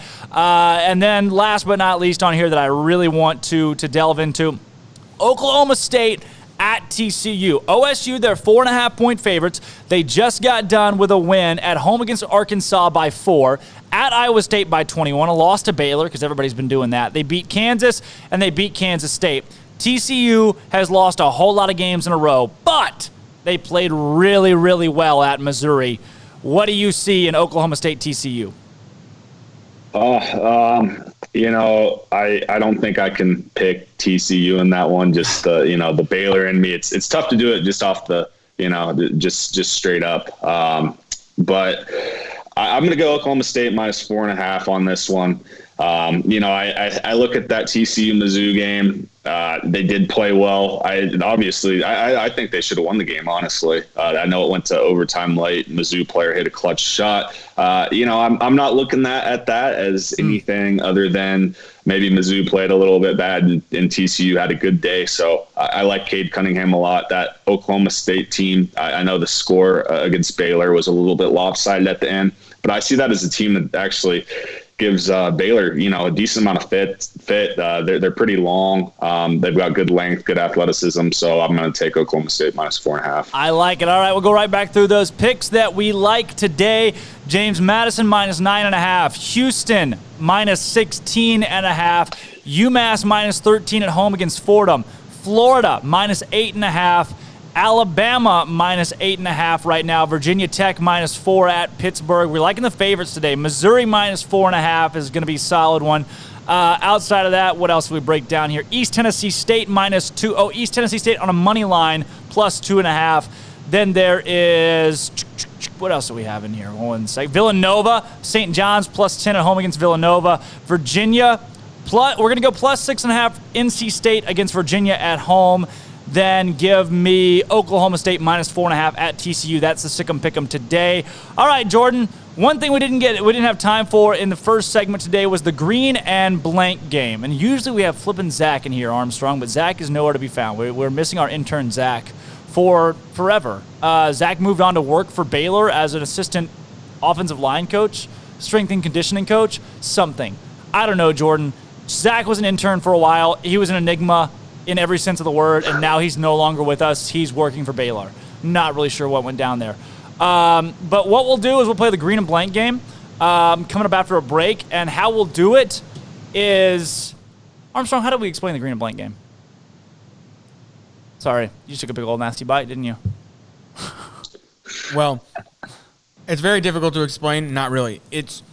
He'll say a word such as green, and then we all write down what we think comes after that. So in that instance, you put green and gold, or maybe not, something else that comes. And then if you match, you win. Do we do it with a caller? Is that right? Yeah, we do it with the caller. Okay. So if I say paper and you say mache, or Armstrong says airplane, that kind of deal. Jordan's got That it. makes sense to me. He's nodding. He's on it. All right, so when we come back, we're playing Green and Blank game. We're going to round out this show. It is 1:40 today on Up Tempo. We're breaking down the SicEm Pick'em. Already broke it down. We'll do a little bit more recap on last night's ball game. Again, Jordan Furbacher joins us right now on Up Tempo. Talking Green and Blank game up next. Give us a call, 254-339-1122. If you win the Green and Blank game, there are 7 words. 7 words. If you win the Green and Blank game, you win a free SicEm365 t-shirt. Call us, 254-339-1122. Again, when we come back, we are playing the Green and Blank game. This is Up Tempo. Tee it up at McLean Stadium this winter as Topgolf Live takes over Waco. Topgolf Live brings the Topgolf experience to iconic stadiums around the country and will be held at McLean Stadium February 25th through February 28th. Join us for a once-in-a-lifetime experience as you take golf swings from the concourse of McLean Stadium. In addition to offering friendly competition, Topgolf Live transforms this iconic venue to create a truly unique event. Create memories with your friends, family, or coworkers this March when you choose the Topgolf Live Stadium Tour for your private parties. Special safety protocols will be implemented throughout the event to ensure Topgolf Live offers a healthy and safe environment to players.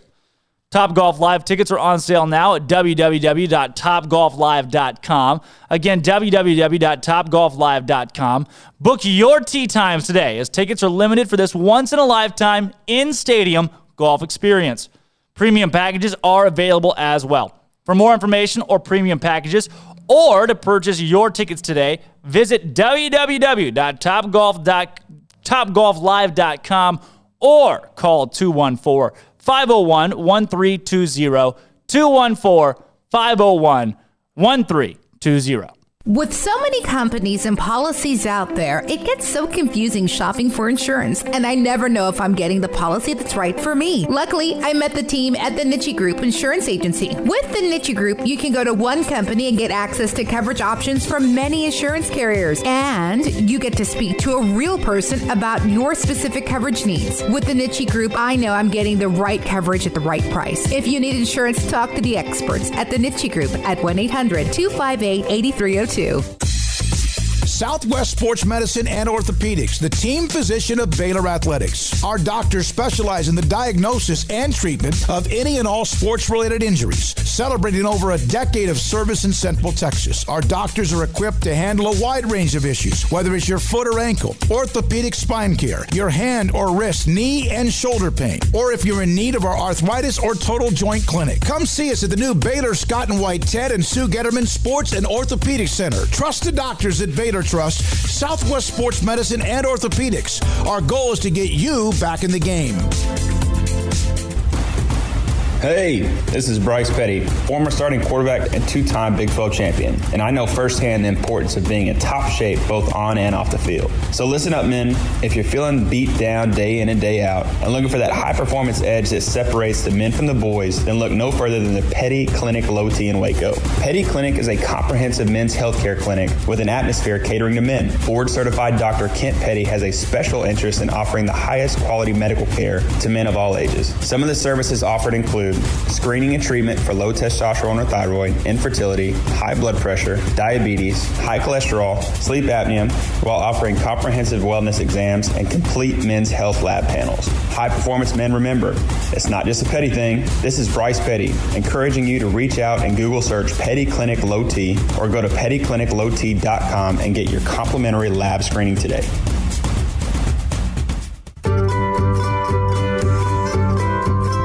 You want to know why Stonewood Dental is so successful? Listen to what happy customers have to say. It's pleasant. It's different than any other dentist office. I really feel like they care. And it's not that you're here for 2 hours waiting on someone to take care of you. It's quick and easy, and I bring my kids, and my kids love being here too. They really love the treasure box. Staff is really nice and accommodating, real friendly. You feel more like home. It's not sterile looking. Everybody has their own personalized rooms with decorations and decor, and they'll even have a blanket for you when it's cold. I've recommended people to actually come here, and they are patients now. I really love it here. It feels like family. Learn more, stonewood-dental.com.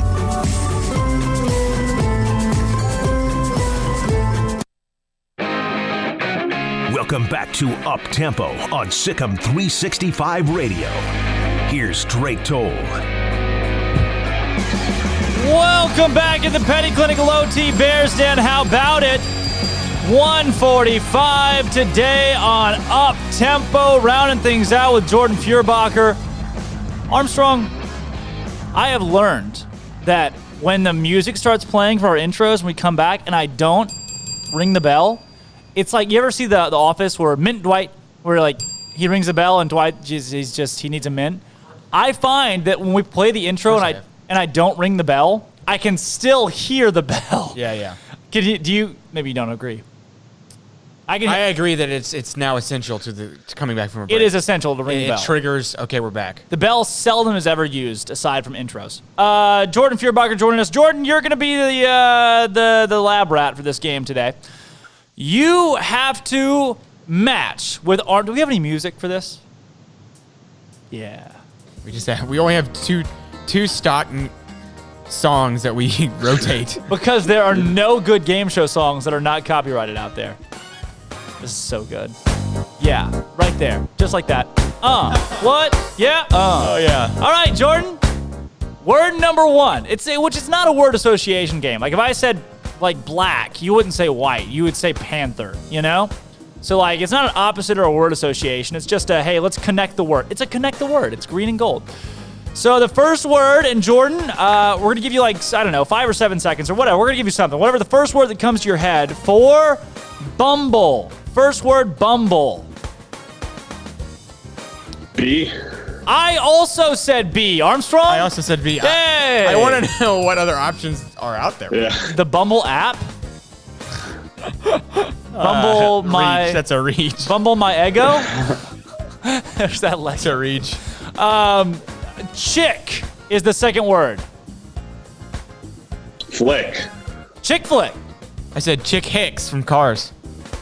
Wow. I said chickpea. Chickpea. Yeah, I know that's kind of bad. Chickpea's bad. Next word, sink. Your word is sink. Wash. Sink wash. Wow. Wash your hands. I don't know. Sinkhole. Sinkhole. I had sinkhole as well. All right. That's probably a little bit better. Maybe better than sink wash. We said wall one time. Brick. No, we said wall. And the What happened when we said wall? We said wall, and the lady said run through.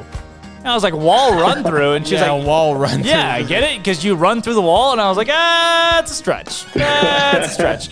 No, the word is pink. Jordan, pink. Purple. Oh, pink purple. Yeah, that's a phrase. Armstrong? Pink lady? Is that a thing? No. I feel like that's no. I'm going to Google it. That's what came to my mind. Okay, go Google it. Pink Panther. I had Pink Panther. I feel like that Pink Panther does. It's a kind of cocktail. Oh, a pink lady? Oh. Okay, I don't know why that came to my mind. Armstrong, big cocktail guy? Not really. Okay. Can. How about the word can, Jordan? Oh, man. I know what you're going to say. I know what you're going to say, Armstrong. You do? Yeah. Coke? I don't know. Can Coke. This one's tough. Yeah. Did you say C-A-N? Can. I know what you're going to say. I said can. Yeah, you did. I knew you were going to say How can. did you know that? I don't know. I just looked at you and the smile on your face said can. You're a can. I knew you'd say can. Yeah, of course. I said can jam. You ever played can jam? I have, yeah. Yeah, it's a fun game. Jordan, you are 1 for so far. 2 words left. Yeah, tough. How about jar? The word is jar. Mason. Jar Mason? I feel like, okay, Armstrong? Mason jar? Yeah. I put Jar Jar. Jar Jar. Jar Jar Binks. I said jar head. Okay. Jar head. Okay. And the last question is pillow. Pillow. This is easy. This is easy. Oh, yeah. Pillow. Yeah, it's not easy. I think it is. Maybe it's generational. I'm young.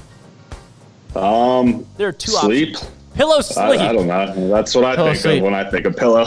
I know what you're going to say, but I put Pillow Cube. Have you seen those commercials recently? Yes, the Pillow Cube. That's what was on my mind. You were going to say Pillow My?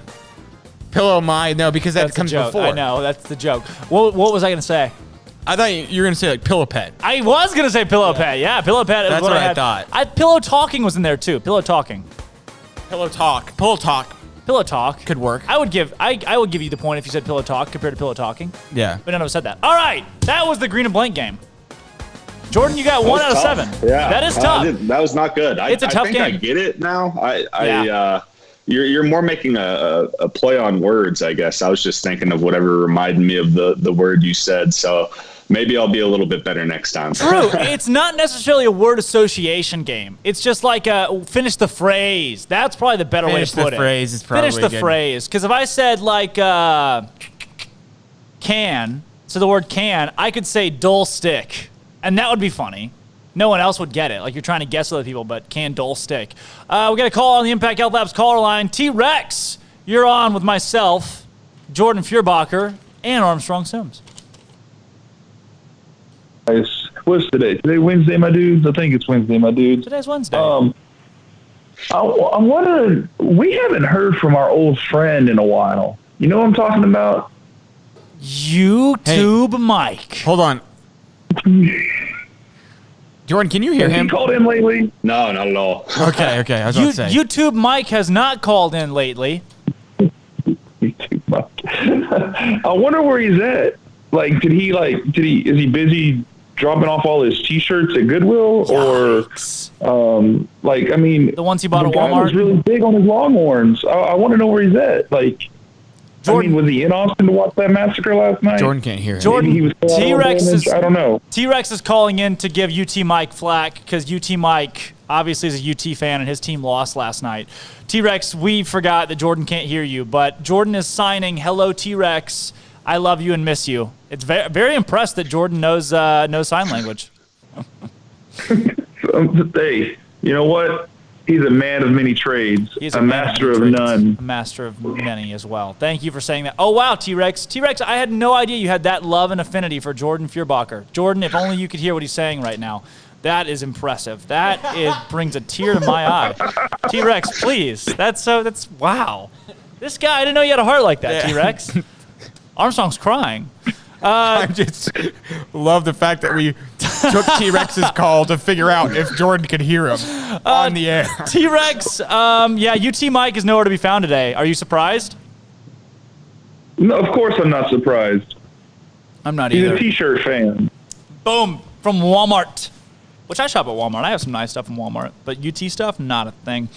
T-Rex Bear games today. Who's the most famous person you've interacted with? Probably said his name wrong, but he can't hear me anyway, so. All right, Jordan Furbacher is there. That's the most famous person. T-Rex is what? T-Rex is who else? Drake Toll and J.D. Pickell, Armstrong Sims. The most famous people? Pretty famous people. Wow. We did do Walking in Waco. That was us that did that. And then last question. What was the last question? What Actually, it's Toby Keith at the 2018 or 2019 Big 12 Championship Toby tournament in Kansas City. Yeah. Probably might be the famous person. I shook his hand. Wow. That's good. That's good. Wow. I wished us good luck, and then the next day we lost. So thanks a lot, Toby Keith. Yeah, Toby Keith, hexing the Bears. How about that? And then could you name 5 movie directors if the fate of the world depended on it? Sure. Let's go. Michael Bay. George Lucas. Oh, yeah. Alfred Hitchcock. Ron Jeremy. I will count it. And those were bangers. Directed something at some point. Stop. We'll go with Tom Hanks because I know he did direct something. You're a bad man, Armstrong. All right, T-Rex, thanks for calling. Playing our Bear games today. Took them Bears. Oh, gosh. Wow. Sorry about that, Jordan. Jordan, welcome back on the show. We had no idea that was going to be a thing. Jordan, who's the most famous person you've interacted with? I mean, honestly, I can't think of one that can come to mind. Corey Coleman. He went high in the draft. Xavier Howard. I had a buddy when I was younger, or not younger. He's still a buddy actually. But when I was younger, he was family friends with Kenny Rogers, the baseball pitcher, not the singer. The less singer famous would probably Kenny be a little Rogers. bit cooler, yeah. But I met him and talked to him one time. He was a nice guy. But I feel like I've had some close ones. One time getting off an airplane in Houston, Hulk Hogan was standing like outside like where you get off, whatever it's called, and it took me like 5 minutes after I'd like passed and walk away to like realize that it was actually Hulk Hogan, and I was like, oh crap, I could have got a picture with Hulk Hogan, but I wish I would have played that one differently. Wow, I would say I might change mine if I'm going to go because I know like Brooklyn and Bailey was kind of a cop out, but we talked about like actually interacting with. I would say mine is Peyton Hillis. Anybody in the room ever heard of Peyton Hillis? I'm sure Jordan has. Jordan? Is that the Cleveland Browns running back? Yeah, it is. The dude ran for like a gajillion yards for the Cleveland Browns that one year. And not only that, he was on the cover of Madden 12. He is the most, what do they say, like the most irrelevant Madden cover player of all time or random or whatever. Yeah, Peyton Hillis, that guy. He is from guess what town? Anybody? No idea. Yeah, we have no idea. Malonia, Arkansas. Try again. What's the other one? Arkansas. Try. What's the other town that I always say? University of Central Arkansas. Can't remember it. Conway, Arkansas. Peyton Hillis. Just right down the road. Celebrity birthdays. Today we have Jordan Feuerbacher on to play it. How about celebrity birthday number 1? Oh, man. Died in 2015. This would be Bo Biden. It would have been Bo Biden's birthday today. Bo Body. How old would Bo Biden have been, Armstrong? 85. Oh, 85? Joe Biden's son would have been 85? Oh, I didn't know that. That's who that was. Yeah, but you think it was his dad? I didn't know they were related. Oh. Wow. Shit, you watch the news a lot. Jordan, how old's Bo Biden today in postmortem years? Let's go 49. 52. Wow. That was close. I was much closer than our producer Armstrong. Okay. Daddy Yankee's birthday is today. You know Daddy Yankee, the reggae singer? No. Oh, yeah. Oh, he Daddy does. Yankee, Jordan does, of I course. 100% Daddy Yankee. How old's Daddy Yankee today? Oh, man. 48. 49. 44. Dang it. Daddy Yankee Chose the wrong side. is 44. He's getting up there. Oh, no, that's not right. This is Sean Kingston. Your way to beautiful girl. That one, Sean Kingston. Somebody call 911. Yeah, that's right. I did Walking in Waco. No big deal. How old's Sean Kingston? 33. 33? I think he's older. I think he's 42. He's actually 31. That is Wow. surprisingly young to me. That I is feel like shocking. he's been around for a long time. He's only 30. Where did he go? Why isn't he making Jordan's music? nailing this. Today, happy birthday to Ferdinand Magellan. Bro. How old would Ferdinand Magellan have been today had Ferdinand Magellan lived this many years? Big day for the Magellan family, can I just say? Yeah, Magellan family, shout out you guys. Jordan, we'll start with you. Ferdinand Magellan. Is that that sounds like a really old person. Maybe I need to brush up on my history. Yeah, I have no he idea was who the that bull. is. He was the bull in that one children's book. No. Yeah. Oh, yeah. He's an Was he? explorer. That's my mom read that to me. I would. Yeah. Ferdinand Magellan was the first man to go, I think, all around the world. Ferdinand the Bull. I think Ferdinand Magellan was the first one to go all the way around the world. That sounds right. Sail around the world. And he's got I don't even know, 400, 500, 600, somewhere in there. We have 400. 400. Let's go 400. 300. 541. Dang it, here's the wrong side again. Yeah. Other birthdays today, you have Norman Rockwell, who I don't have his name, and Henry Heimlich. Do you know why Henry Heimlich is famous? The Heimlich maneuver? The Heimlich maneuver. That guy. He invented it. He invented it. Wow. Albert Spalding, this day in sports history, Albert Spalding, February 3rd this year, invests $800 to start a sporting goods company. Manufacturing first official baseball, tennis ball, basketball, golf ball, and football. In what year? 1937. 37, Jordan? I'll go 1943. Wow, this was close. the 100th anniversary of the United States being a country. Albert Spalding, Really? 1876. Really? Albert Spalding's been around a while. That he has. Spalding's been around a while. How about $800 was actually big money back then, I guess. huge money? Minnesota Twins trade Rod Carew to California for 4 players in what year? That was today. Hall of Famer Rod Carew. Rod Carew. He's Oh, I have no idea. nice. No, I'm out here in Denver though, and you want to talk about people being pissed off? That Nolan Arenado trade. Oh my gosh! Yeah, they gave Rockies gave away their best player in franchise history and $50 million to the St. Louis Cardinals for 4 minor leaguers. It was unbelievable. It's unbelievable. Yeah, not good. Not good. So if it's anything like that, I'm not going to know the names. Well, 1979. 79. Tom Brady wins the Super Bowl in the Superdome against the St. Louis Rams. I think this was his first Super Bowl, actually. I think I got it wrong the other day when I said Carolina. What year did Tom Brady win his first Super Bowl? I think. Oh, man. This is his 10th, right? Yeah. Yep.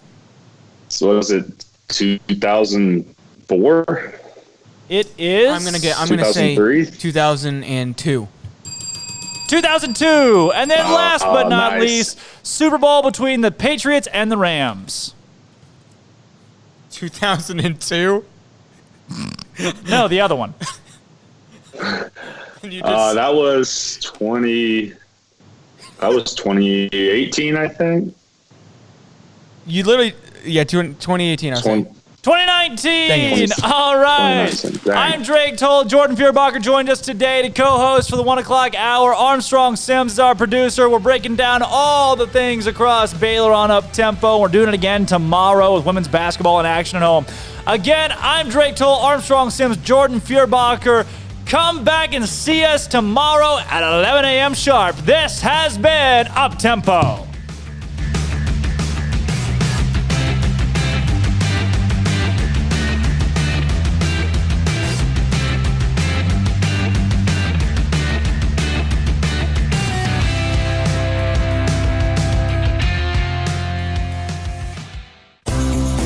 Ideal MRI is a small family business right here in Central Texas. We're open to support